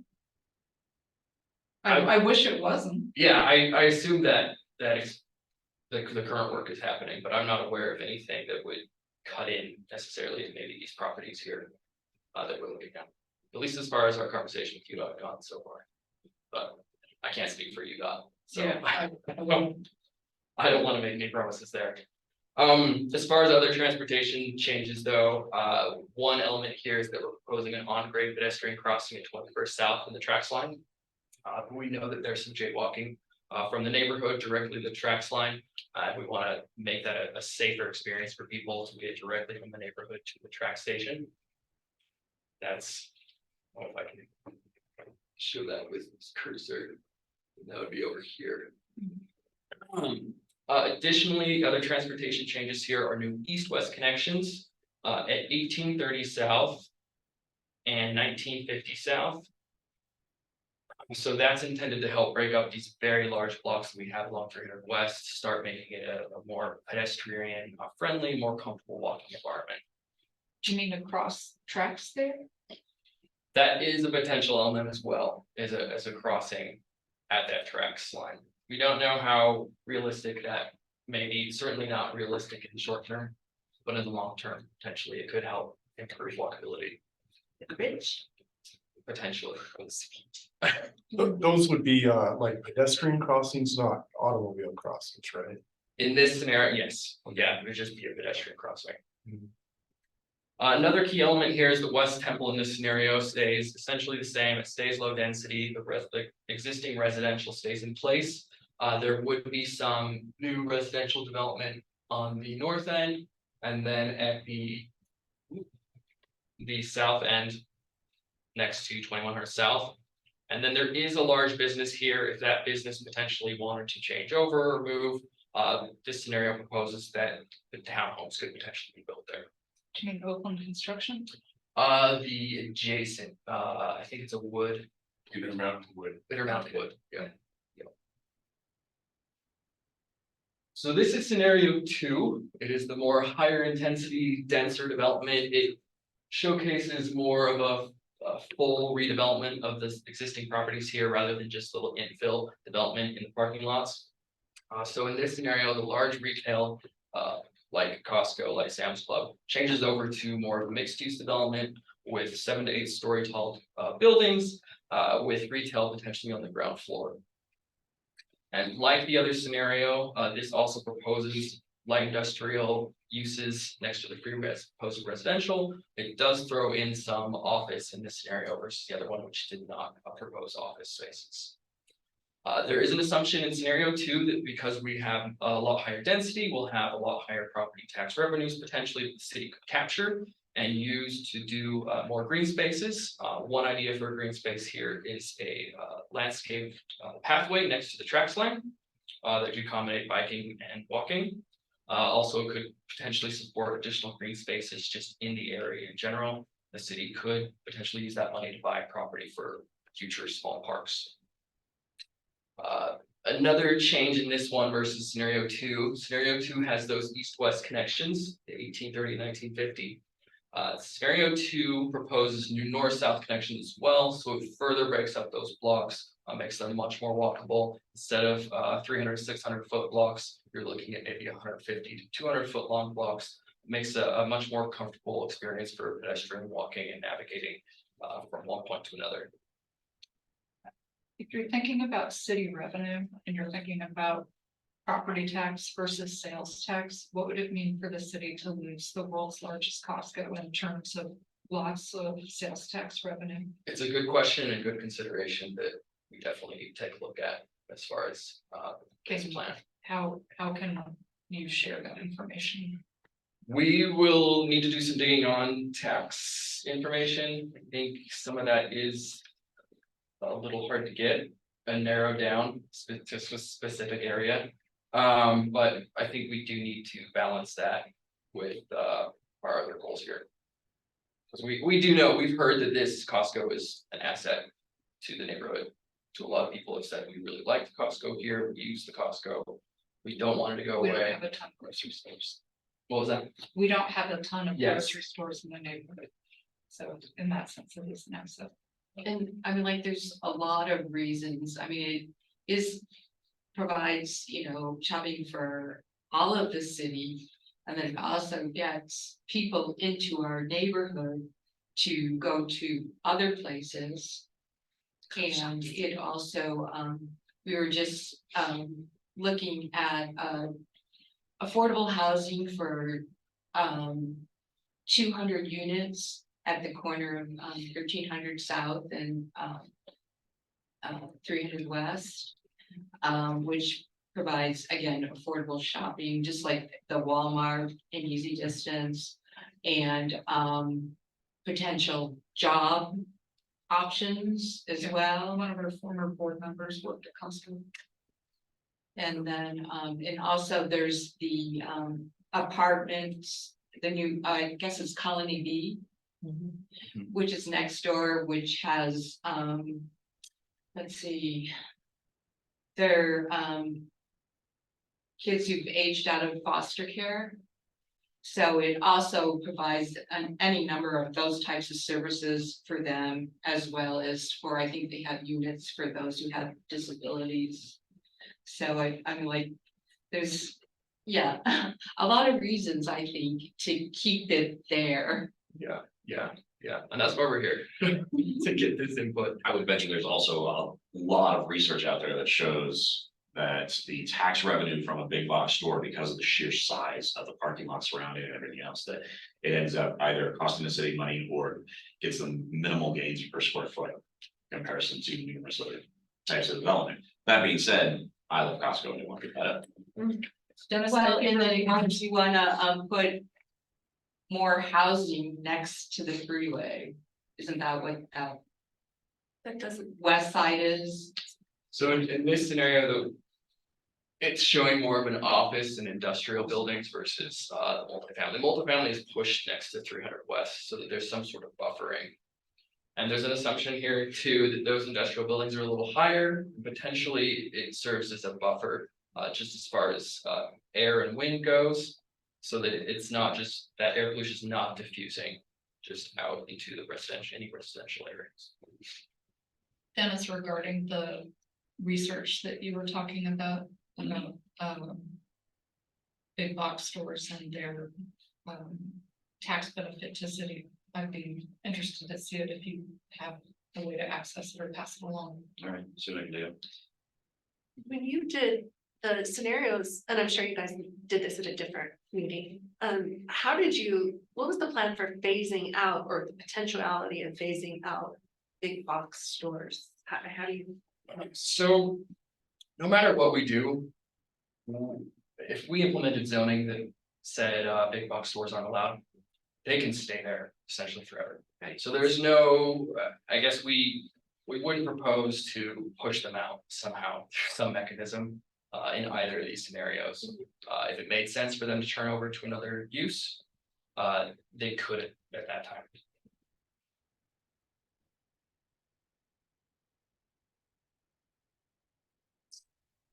Oh, also scenario 2, West Temple again, like scenario 1 remains low density, with the only areas where it is proposed new densities really on the north end again and the south end in that little pocket that is currently that business. So another element of these are the setback requirements. This is an area we want to get more feedback on. So scenario 1, the low density scenario, it proposes a more of a suburban style setback scenario where you have 10 to 15 foot setbacks between the back of sidewalk and buildings. The higher density scenario, it shows more of a kind of an urban setting where you have 0 foot setback between the sidewalk and the building. Essentially just have the sidewalk right up against the building. Or potentially a limited setback of about 7 feet, maybe 10 feet that could accommodate some outdoor dining next to the sidewalk. But this scenario does not propose essentially the landscaping that you see in scenario 1, where you have that setback and you have more room for trees. An additional element here is because scenario 2 has higher density, taller buildings.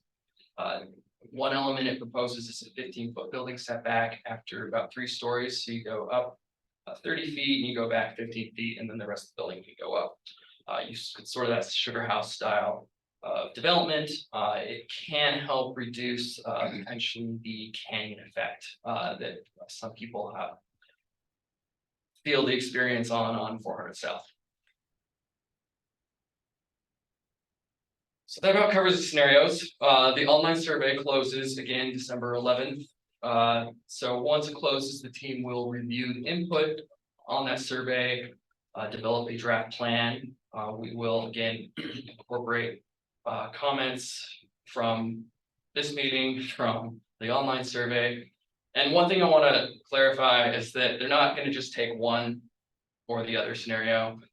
The draft plan will reflect some combination of the 2 scenarios. This is really to get people thinking about what they want to see in the area. Trees. Certainly hear that. Yeah, we want some way to mitigate that urban heat island effect. It's pretty bad. And regarding that, we did mention the landscape ordinance is currently being considered. There has been new tree planting with the 300 West improvements. That's going to definitely take some time for those to grow. Not side streets. And I think we want to ensure that any new future development that happens puts new street trees on those side streets as well, definitely. And that's the trick when there's not new development and the city's not doing a new construction, just going in and redoing a street. It's hard to get new street trees these side streets. And additionally, I think what contributes to the urban heat island, again, as you can see those parking lots, all those large rooftops. Some elements of these scenarios are intended to help mitigate that. We're also considering how much potentially open space new development should incorporate. So should a multifamily building incorporate a green space for the residents on site? That's just a private space to help mitigate that heat island effect. So going back to this, we'll bring the draft plan back to the community council. We're thinking maybe February or March will be back. We'll give a presentation on that draft plan. We'll then make changes based on the input we get and take it through the adoption process in spring. And with that, the QR code is here. If you want to scan this and go directly to the survey, if you haven't taken the survey already. But please take the survey if you haven't. That's it. That's all I got. give it a bump? Do you know how many people have taken it? I think it was about 230 people. Oh, that's better than some of the ballpark next surveys. It's- That's better than the Allen Park survey. That's good to hear for me. I know, it makes me sad too. We were uh, like, what? I thought we got more responses on those. Can I ask a question? Yeah. So I represent Elko and I see people online also representing upstream neighborhoods. So we have been talking about, doing some work to daylight the water Mhm. upstream, working with Ballpark to do this. It's conversations that that we all kind of have to have in context. So, you know, if we get commitment from other neighborhoods outside of the plan, and I realize that this is probably gonna be even more north of 17 South, right? Yeah. Is this gonna be things that you guys are able to maybe think about in the Ballpark? I know you're doing this, specific area. Yeah. But how do people start talking about or contextualizing the plan here? Do you see what I'm saying? Like looking at a bigger geographical area that maybe could help with some of these things? Yeah,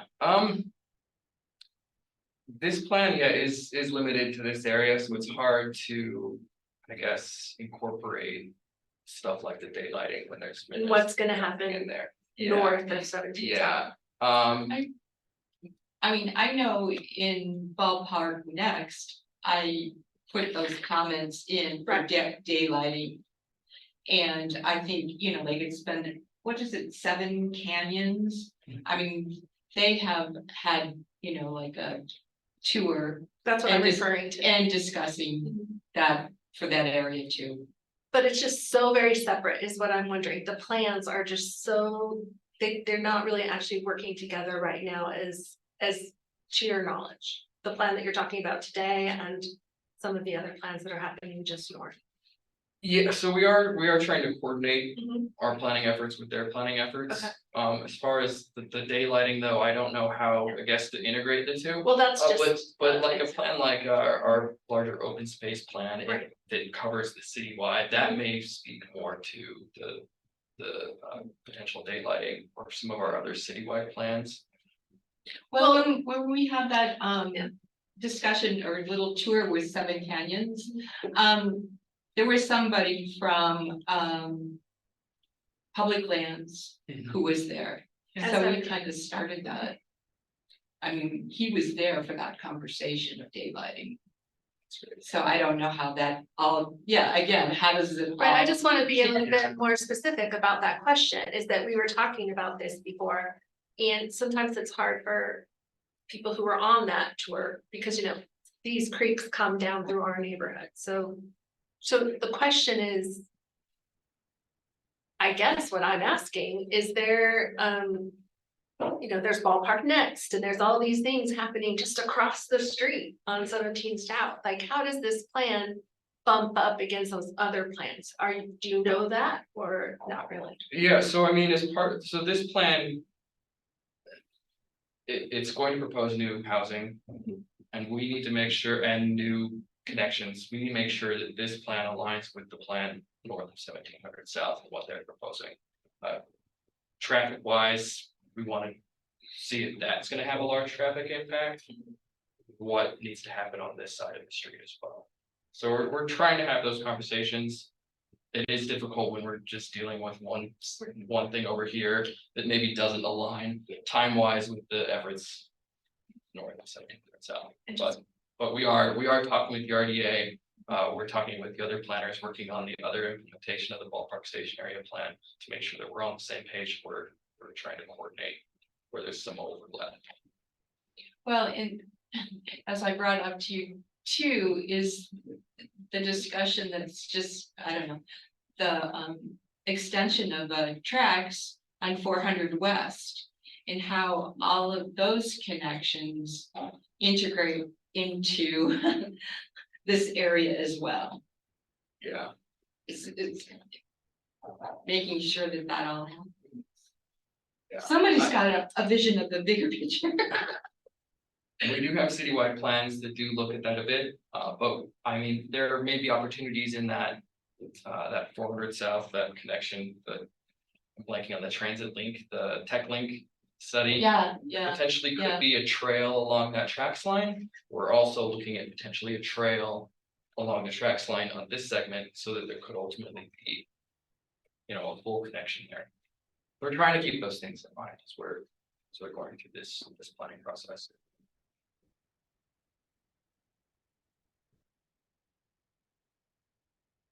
Well, I appreciate it.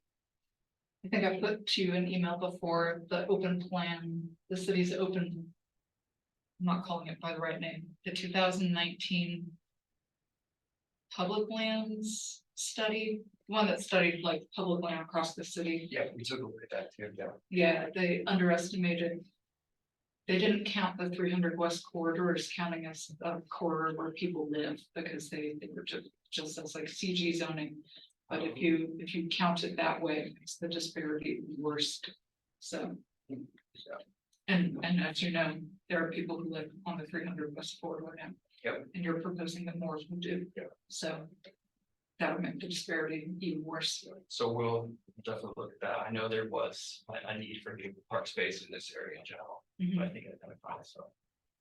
We need to look at that as part of this. All right, well, thank you for your time, and thanks for tolerating our tough questions. Thanks for having me. Great.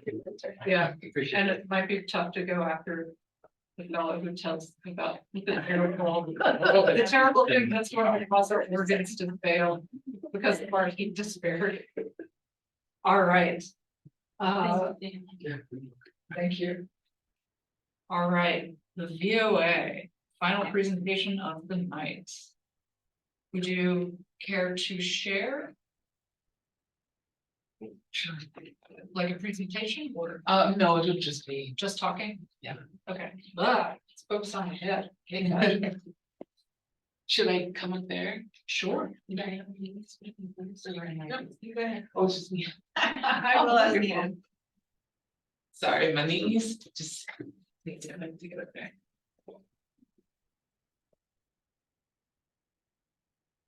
Yeah, I think if you want, you could present to the room, because there's the back room camera actually is taking in the room, and we could make the room the camera instead. You could all stare at the back.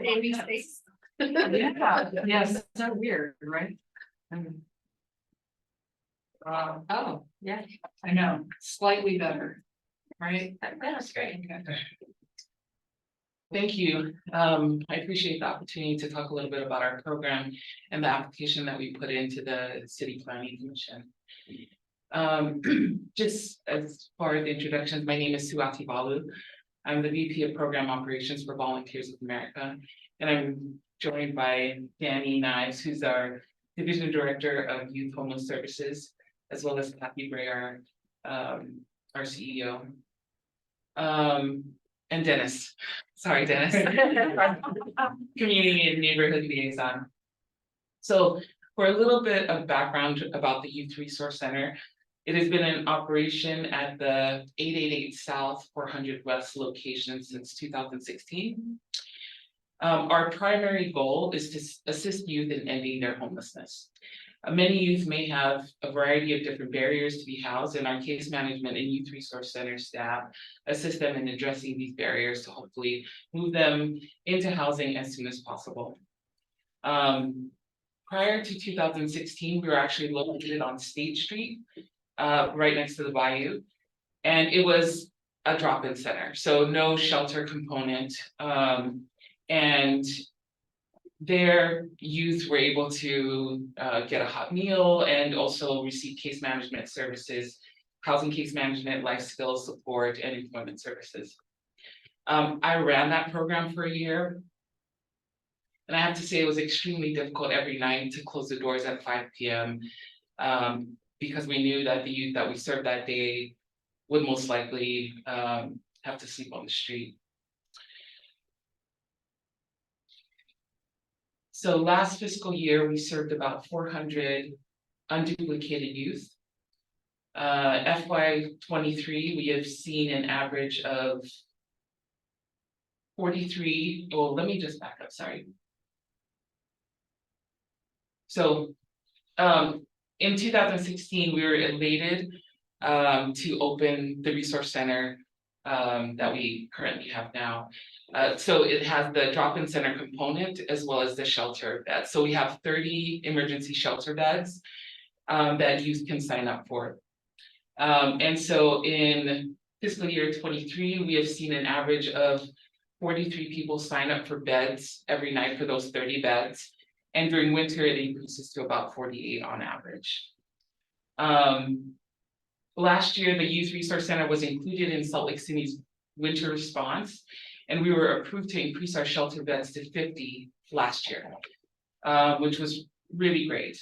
We were also approved to do that this year as well. Because of the increased need, last month we submitted an application to Salt Lake City Planning to request an increase in our emergency shelter bed capacity, hoping to go from 30 beds to 50 permanently. And for the neighborhood, what we want you all to know is we meet weekly with security and law enforcement to touch base and talk about coordination, any issues that may occur in the neighborhood surrounding the resource center. We also have community and neighborhood. We also have dentists and also have meetings with some of our business owners in the area to address any concerns that they may have as well. The Youth Resource Center is a critical resource for our youth experiencing homelessness, and we're so grateful to be operating this program. Last year, we were able to successfully exit 113 youth from shelter to housing placements. And that's kind of a quick and dirty about our program, but would love to hear any questions that you have about our application or our program. Thank you. Thanks for coming out and speaking with us. Janice. Yeah, I have some questions. Sorry. Janice is our expert planner, somebody who actually worked in planning professionally for some time. So she has a perspective that the rest of us don't have, training and eye for how this works. I was just noticing in the ordinance that the council adopted for temporary zoning regulations. I guess they indicated that there was a conditional use permit that was issued for this shelter in August of 2014. Okay. And they also mentioned that the other conditions would still be in full force and effect that weren't addressed in that specific ordinance. So, I mean, this is kind of more of a question for additional information. I was just wondering what those other conditions are, and if you can verify that those conditions have been complied with. So I can tell you that, I'm staff. There was 5 conditions. The first condition was homeless shelters shall be limited to 30 beds for clients who are less than 23 years old. So this is from the original conditional use. The second was applicant shall install, manage, and maintain continuous video surveillance of building exterior. 3, queuing appliance shall be accommodated within the principal building. 4, homeless shelters shall be continuously managed on site by trained professional staff. And the 5th one is the homeless shelter shall be contained within a building that is constructed, managed, and maintained in compliance with the city code. With department comments provided within the staff report that was involved in. And that was basically city reviewers, fire, health, police, anyone that was involved in that city code requirements. So those were the 5 original requirements for this conditions of approval. So then in the ordinance, it also says that it needs to get a temporary certificate of occupancy. In the ordinance, the one that the city council just, right, so that is just for the months that they have over this winter. For Right, but it also indicates, you know, like it needs to comply with whoever reviews correct, it. and that was again. For the going back to number of city- occupants. To the city requirements, that was fire and the state, DHS, double added H in there. And they did meet that, so they did get approval from those, For 50. those two agencies, right? For 50, for the temporary order from the city council. Okay, then my other question, about occupancy, and I guess it's my understanding that the building's not getting any larger. Correct. No exterior expansion. So then, in your, I guess, the letter of application, it indicates that, the occupancy was approved for 30 by the, Salt Lake City Fire Department and Department of Health and Human Services. Again, for the For temporary licensing. order or for the original? For the conditional use? original 30. 30, correct, Right, correct. so I guess what I'm wondering is. What has changed that would allow you to increase it to 50? Well, the need is why they're requesting it. They Well, have, that's the need, but are these people gonna sign off on that many people in and that that's the location? process we're going through now. So they're. But it's still gonna have to go to these other agencies. Correct, and that's what they're doing now. So that's what they're doing through. I mean, but that's outside of the city's review. No, I mean, for the No. certificate, the temporary certificate. so of the occupancy. temporary is a done deal. The city council has given approval for them to have up to 50 up until April 1st, I believe is correct. April 30. But that number was based on their temporary certificate of Correct. occupancy. Yeah. Right, so the fire department and the state signed off on the 50. They're good until April 30th. Okay, And that, is that called flex? Is that what referred to as flex or no? I don't know that term. Not exactly. Okay. But So the process that we're here tonight to talk about is to make that that number up to 50 permanent. So we're increasing they're asking to increase the original conditional use from 30 up to 50. but that's for the conditional use, it doesn't, I mean. It's whether or not too, that through your licensing, will you be able to They have to get increase the that condition- occupancy? That's not Yes. through this process. It is through this process. So the licensing through the state goes through, so I have been in contact with the state to work with the state licensing. The conditional use goes to the planning commission. If it's approved, then the city licensing will grant them the 50. They have to go through police review, fire review, state review, anyone that again is involved in this process. That's what is going through me. So that's what My office. the licensing will accomplish. Correct.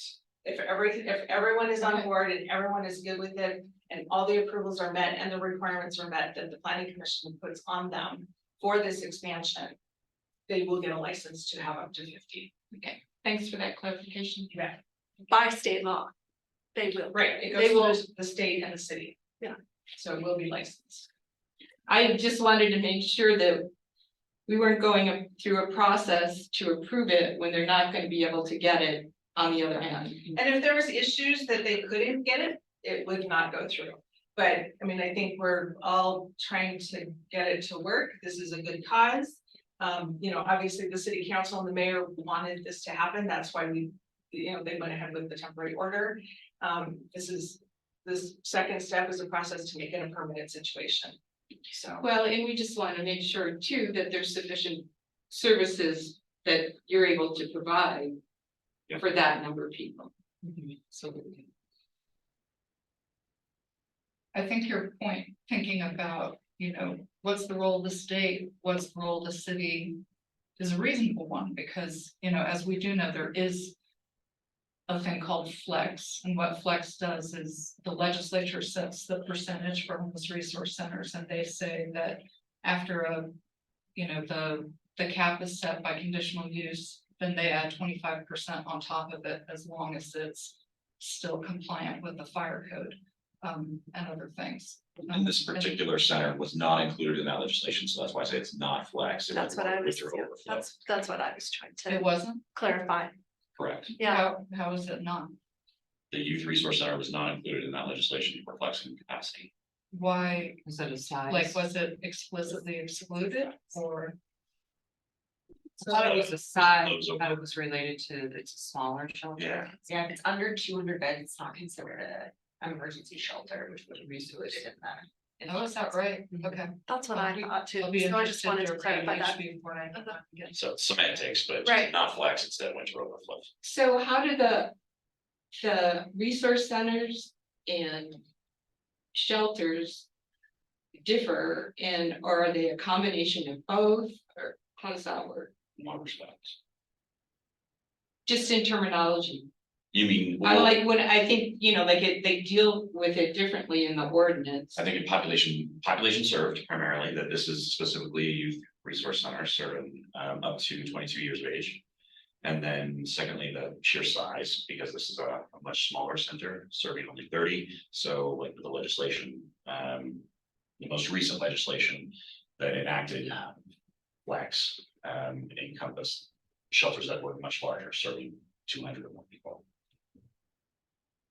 I also think it has to do with history too, to be honest, like, this, so like, way back, we had the Wigan Center. And that was one set of ordinances and laws that sort of served that. And then along came the VOA when we opened that up, and that was a different set of, so they're comparable, but not completely comparable. Because when we opened up the HRCs, that was a whole different process. And then if we do it again, it's gonna be a whole different process.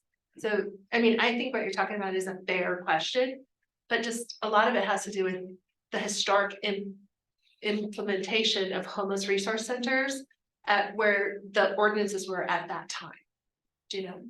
Like, so it's super complex, and that's something that I think sometimes we don't talk about enough, that we can't compare oranges to oranges, really. Sometimes we're comparing oranges to apples when it comes to the brick and mortars. Yeah, so yeah, you and Kevin Clonch online as well, mentioning that this YRC predated the new HRCs that are the main focus of the most recent legislation. So yeah, just different generation services. And zoning. Zoning was And different at therefore, all that. different rules apply. Now that with the new rules passed last year, regarding potential new shelters in the city have all changed again very dramatically everywhere, so. That's what.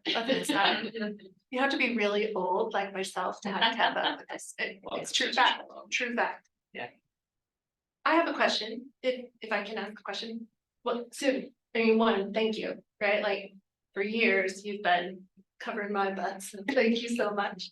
But the other thing is, I want to ask, is we just are piloting down the 900 South corridor, a new project that is a business district, right? So we recently just did our first event and it was successful. We're excited, but essentially, VOA is in the center of that.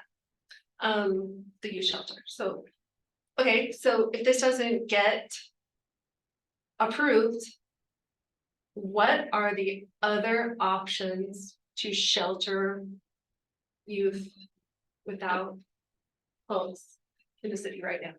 Sure, and Danny may be able to help me with this as well. We have youth services that have, I'm not sure how many beds they do, but they've been in operation for years as well. They provide youth shelter. Many of our youth may not want to go that far out, or for a variety of different reasons. They can also, if they're 18, obviously go to any of the adult shelters. The issues with that, though, is many do not feel safe accessing adult shelters. Right. And so many of them couch surf, sleep in abandoned buildings, places not meant for human habitation, so. Okay, so not good options is what I'm hearing you say. Yeah. So then like our secondary question is given that there's not great options right now in our city for our youth. And I mean, I'm pretty sure everyone's gonna be extra concerned about youth with shelters.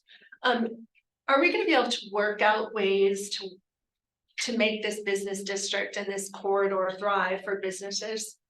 Working with VOA, I mean, do we feel like we can all collaborate and do things? Yes. Okay. Yes. We don't know what they are yet, you know, can we get commitment from Yeah. your organization that this is gonna be a high priority for you to work with all of us along this corridor? Absolutely. So are there new conditions that are outlined in the ordinance that kind of address some of those? You know, like monitoring and I don't know, organizations that are part of, you know, like just that discussion of, you know, how well the facilities function, maybe. I mean, is that part of the new ordinance or that, or conditions that would be placed on this approval? Let me share maybe.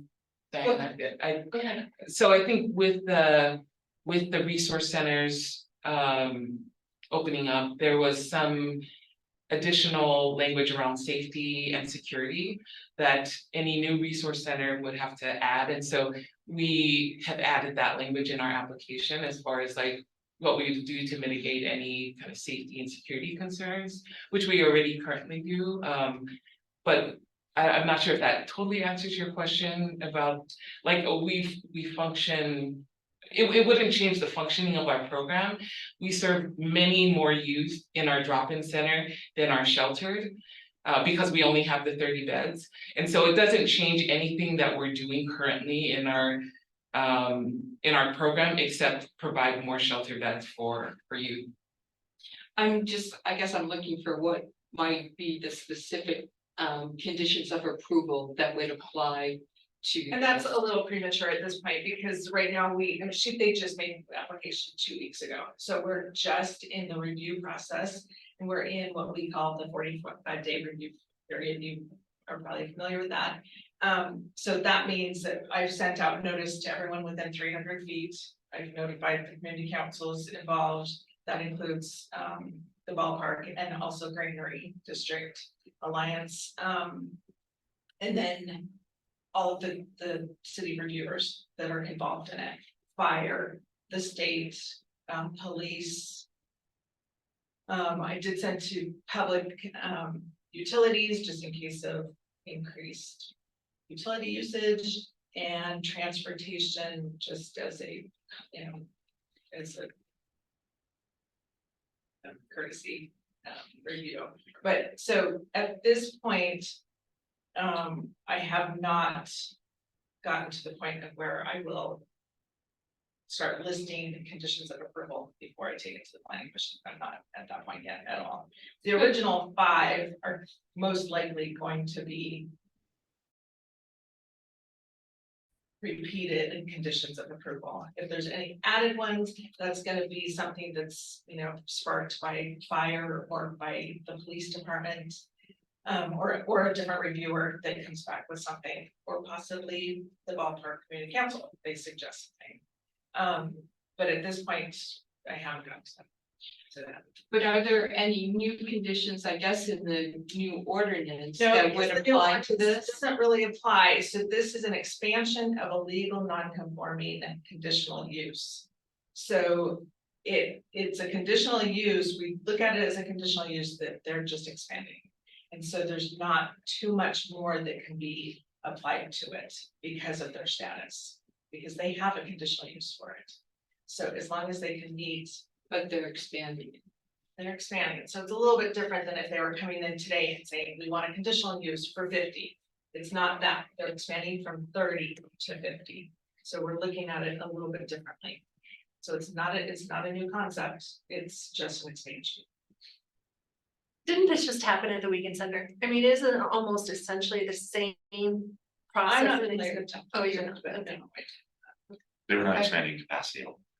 What? They were not expanding capacity at all. I'm just saying a change to a conditional use. It's, you know, it didn't fall under the new homeless resource center ordinances because it was a change to a conditional use permit rather than a new build on a homeless resource center or shelter. Is that correct? Do you know? That is true. Okay. I don't know if it's necessarily correct in context here.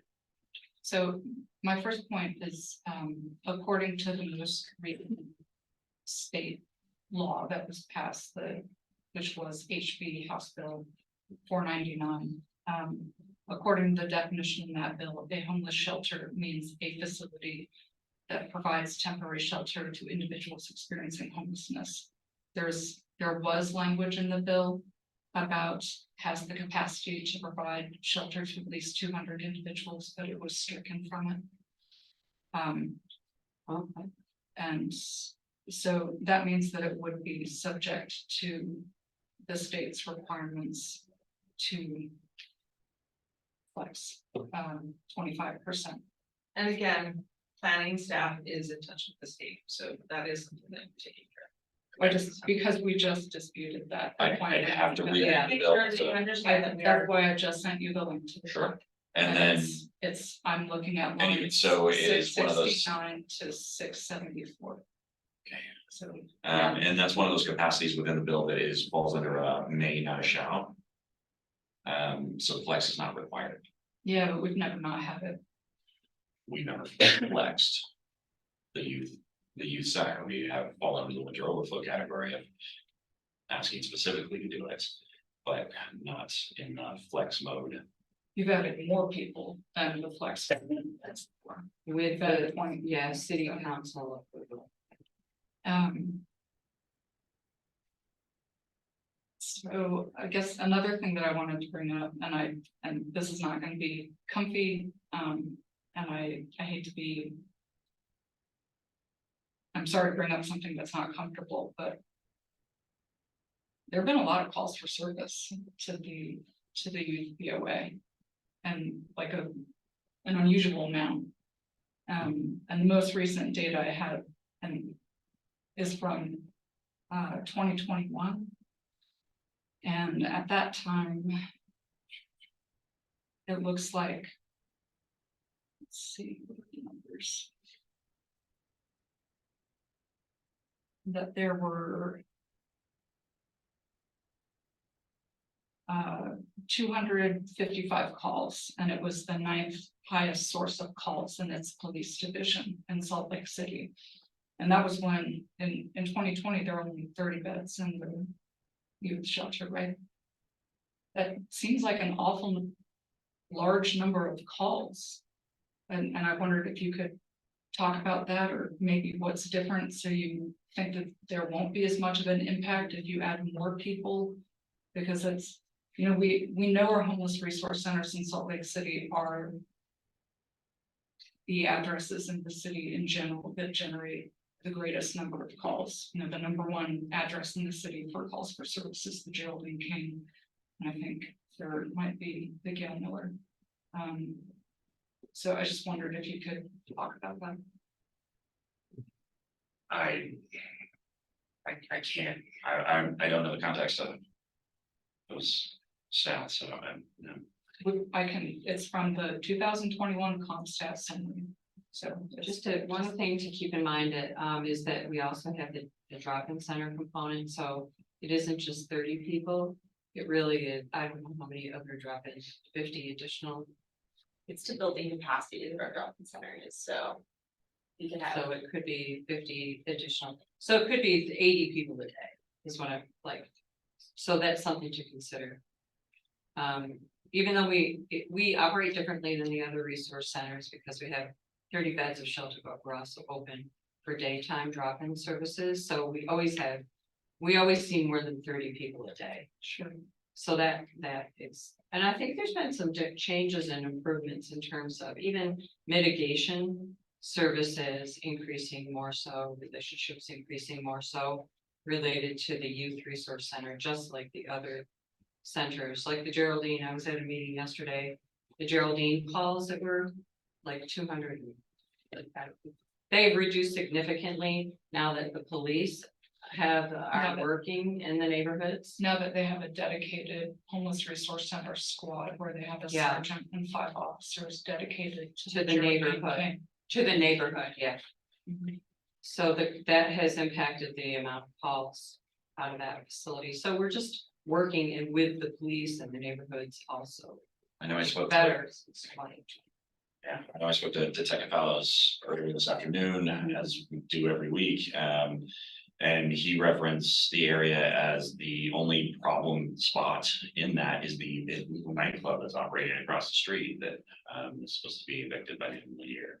So it could be a number of things, but being 2 to 3 years ago in the stats, I don't recall the context of something.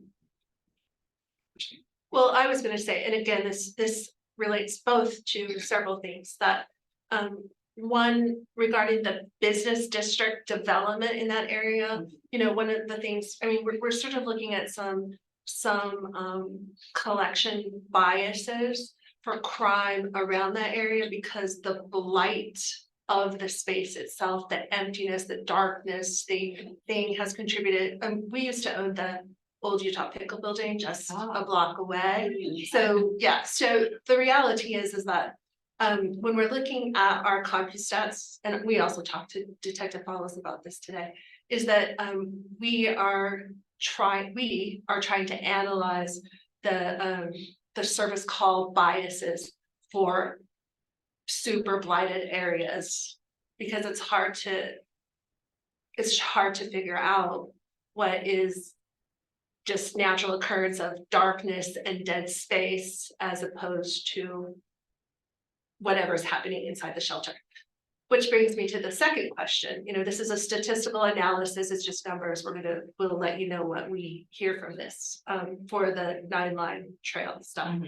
But the other thing I wanted to ask goes back to like the internal calls inside the VOA, which are obviously calls for service that are not going to be within this collection bias error, right? Because it's obviously if it's inside, we know it's happening inside the shelter.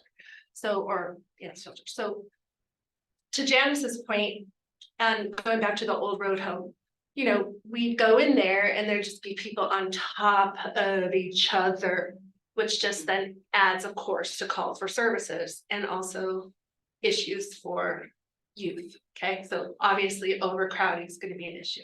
So what does it look like inside a shelter when you go from 30 beds to 50 beds? Like, how do you guys actually do that? Expanded capacity in the space that you the building isn't growing. What does that look like? I know, so there's been a couple things. First of all, we added some bunk beds. Initially, we started with just single beds.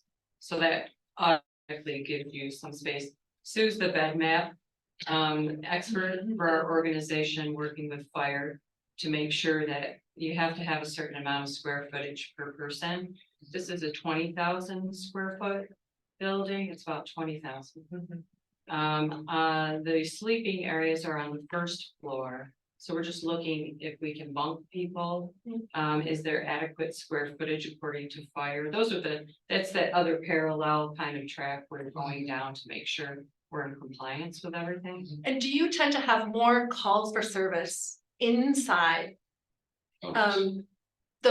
When people start to have to be closer together. Have you noticed this happening as you add smaller spaces for people to exist in, more maybe negative interactions between residents? We've seen a couple things. One, certainly with more people, there's more concerns. More tension, yeah. And secondly, with the extensive bouts, another thing I was talking about with the Gail Miller police squad this afternoon is that, hey, looking at the storm coming in this weekend, let's see what happens with calls for service come Monday, Tuesday, because it's likely to, after the 3rd, 4th day of really being stuck inside, you start to get cabin fever. I mean, all this groups of people, then yes, more concerns can occur. So we could quantify this. Yeah.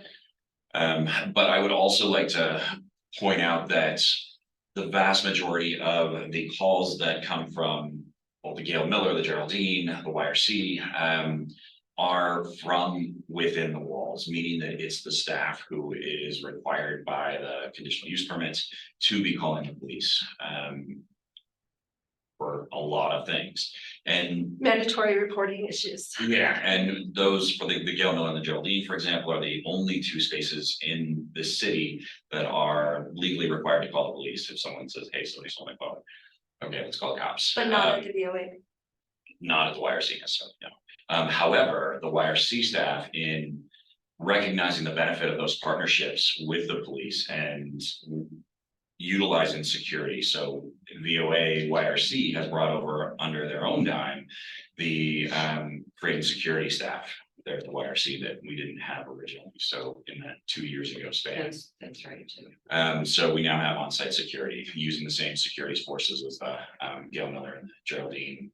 And then also partnering with the police department, meeting with them regularly to overlook those stats and go through any high utilizers, what are the hot spots, what are the concerns, and deal with those on a very regular basis. So those partnerships have definitely evolved, grown, matured over those last 2-3 years, but certainly since the beginning, we've learned and grown.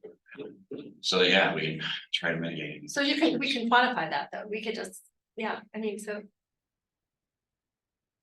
I want to push back on that a little bit. So actually I just analyzed the premier security data in our shelter today, and we have this data for the last few years, and there was actually just a tiny uptick in calls or incidents in shelter during the winter. And we actually saw it drop off once we increased to 50. And a few reasons why I think that is. If they're anxious about, I'm not gonna have a place to sleep tonight, they are worried all day long, they're picking fights more often, they're outside trying to find different places to sleep much earlier in the night. But if they know they have a secure place to sleep every night, they are much more comfortable, calmer. There's not resource scarcity within one another. And then the next day, they all have rest. They've all had their hours of sleep. They wake up, they're able to be productive members of society instead of this, I don't know where I'm gonna sleep tonight, or I had to walk all night last night because I didn't feel comfortable in an adult center and I didn't get a bed at the resource center. So we actually see much fewer incidents when they all have a safe place to sleep. Which is great, but also quantifiable, so people can actually look at it. And that's, all I'm concerned about is that these things are quantifiable. So like Amy makes a point, and there's numbers to suggest that's not actually a good point, then I think people will why wouldn't people be for it? If there's evidence to show exactly what you're saying. So I'm gonna, again, speaking not for Ballpark, but for the businesses that we're working with closely on this new development that goes right through the VOA. It would probably be helpful for everybody's community to get those numbers together that shows that stuff, so that the neighbors are, on the VOA staff, just so the neighbors feel comfortable supporting that kind of stuff. That's what I would suggest. I'm always overly evidence driven how Are there plans to initiate quarterly meetings with a community coordinating group like there are at the Gail Miller and at the Geraldine camp? We do have them, I don't know the frequency. We meet bi-weekly with immediate neighbors on a regular basis. Like the ones that are prescribed in the homeless resource amendments by the city. We have considered it, it has not yet been implemented. It's conceivable. But like I say, we've been meeting with the direct neighbors on a very regular basis to every other week with art space and invites to everybody else within the immediate vicinity. But it's conceivable. We can definitely talk about it. Are you aware that it's in code and that it applies to you? It's not. According to the Norris, it does. If it does, we can look at those categories and make sure we have people that for all of those categories. That's not a problem. That was not a mandate that we understood, I would say. we have been working with the neighborhood, but we've never had to have the certain categories or something that was instituted, I think, when the new HRCs came online. Yeah, I know these were amendments that were passed this year. So I don't know, Oh, but those would fall for new centers, it doesn't apply to pre-existing. We can, know it, I Amy, mean, we'll we definitely look at exchanged emails. Nick let us know that the provisions of city code 21A 36-. Then only C1, trying to look back at that. thank you, Oh, yeah, I think we'll work with the city to make sure that we're in compliance with whatever we're supposed to be with the new. I think that's kind of what I was trying to. Yeah, Sorry, Janice, Or I wasn't trying to, was I not? As usual, you said it better. No, I didn't, no, I. Yeah, certainly want to be in compliance with everything, so if there's some place we're not, then do please let us know anytime, yeah. So this is, I mean, can you just clarify what you're saying? Because you guys have already obviously talked about it a lot, but I just have not a clue what you're talking about. So can you just teach us a little bit about? I haven't talked about it a lot. I just, when we were talking about this meeting, because I didn't understand, I had questions about, you know, where is the conditional use permit and what it was. And the original. Yeah, and you were helpful and supplied it, including like attachment G. And then I said, you know, what would apply from the new homeless resource center amendments? And Nick wrote back and said, this wouldn't, this would. And yeah, the section that would is. From what I remember, I think it was the first part of it, because it's an expansion, it's not an original or a starting up. But you know, the standards for homeless resource centers were just part of the homeless service amendments for this year. And you know, they include the same kind of community relations and complaint response program that includes a dedicated 24-hour telephone line to receive complaints, quarterly meetings with a community coordinating group. So folks who are part of the neighborhood advisory council for the Gale Middle and the Geraldine King are familiar with those meetings. I think part of it may have been our size, because at least from like the state's definition of a homeless a homeless resource center, we would fall under that, like, because we only had 30 and their threshold was 50. From my understanding, and so there was some, like Kathy had said, when the new resource centers came online, that's where all of that came into play, and we weren't necessarily included, although we comply with many of those things already. Yeah, I don't actually see a minimum in the city code. I see a capacity limit for a maximum, but I don't see anything about a minimum. And It was in the state definition. Yeah, it might have been in previous state code, but in 499 it wasn't.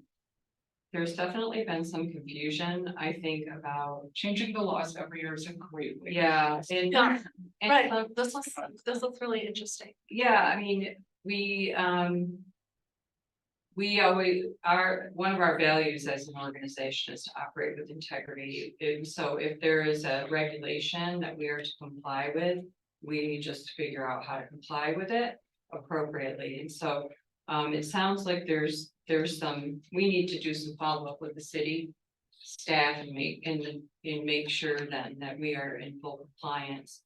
And if I somehow have misread HB 499 or emails from Nick Morris, then you know, please let me know. Sure, But I'm trying to be as accurate as possible. oh yeah, we wanted to, so no, yes, of course. There's been some confusion about whether the youth resource center is included or not included, because there's been the changes about numbers. Are we in, are we out, does it apply, does it not? So just a quick, just going back to the email you got from me quoting Nick. Right, So don't right. say that you got an email from Nick. I don't Oh, want I you apologize. to go there. But the standards for homeless resource center under 21A 36, and I definitely will get this to Sue. But the first one is what Nick was saying, that doesn't apply because you aren't expanding the floor area, but everything else does, but most of it is gonna be things that you're doing now. So it's gonna be, so it's the capacity limit is obviously being changed, but I mean, there's the security and operations plan, there's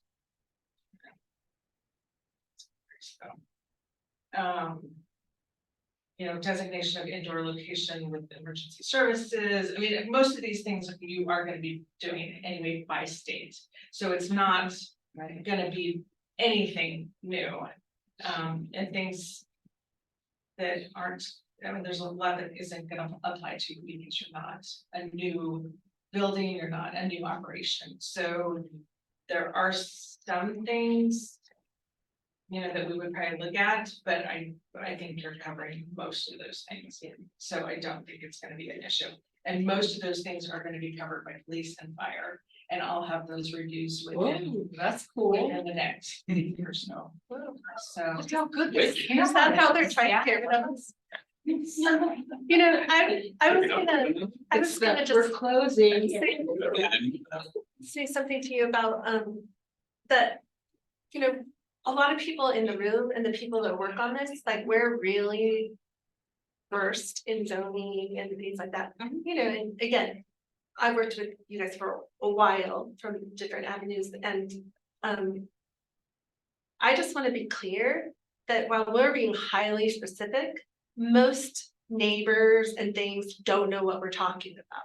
So you know, I think that Amy and Ballpark and all of us who are working on this corridor will agree that sometimes it just takes putting it into a kind of an action plan. This is what we're doing. Do you know what I'm saying? You know, it's, so if you do have to change something because of city ordinance or the state, you know, that you're an update, if you can just like communicate that publicly in really simple terms, hey, we weren't doing this before because we didn't know, and now we're doing this because of. So we will Yeah. thoroughly commit to Right. complying with everything. But that's the, well, yeah, because, And then through the process, Yeah. would you agree that we will be held accountable by all of those Yeah. multitudes of overseers? For sure, But- yeah, I mean, because you're gonna get inspections from, you know, fire and police, That's it. that's, Right. Yeah. that's gonna go with the flow. So, I mean, I don't see how you guys couldn't Yeah. go with the requirements of everyone. I mean, especially right now, in this application as an expansion of the conditional use, number one is fire.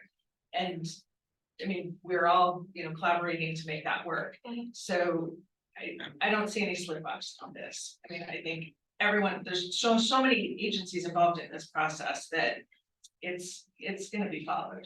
I don't see it. Dennis, And I so was certainly- talking more about just because there's been so many changes to the code, and it's obviously like confusing to even people who follow the code really closely.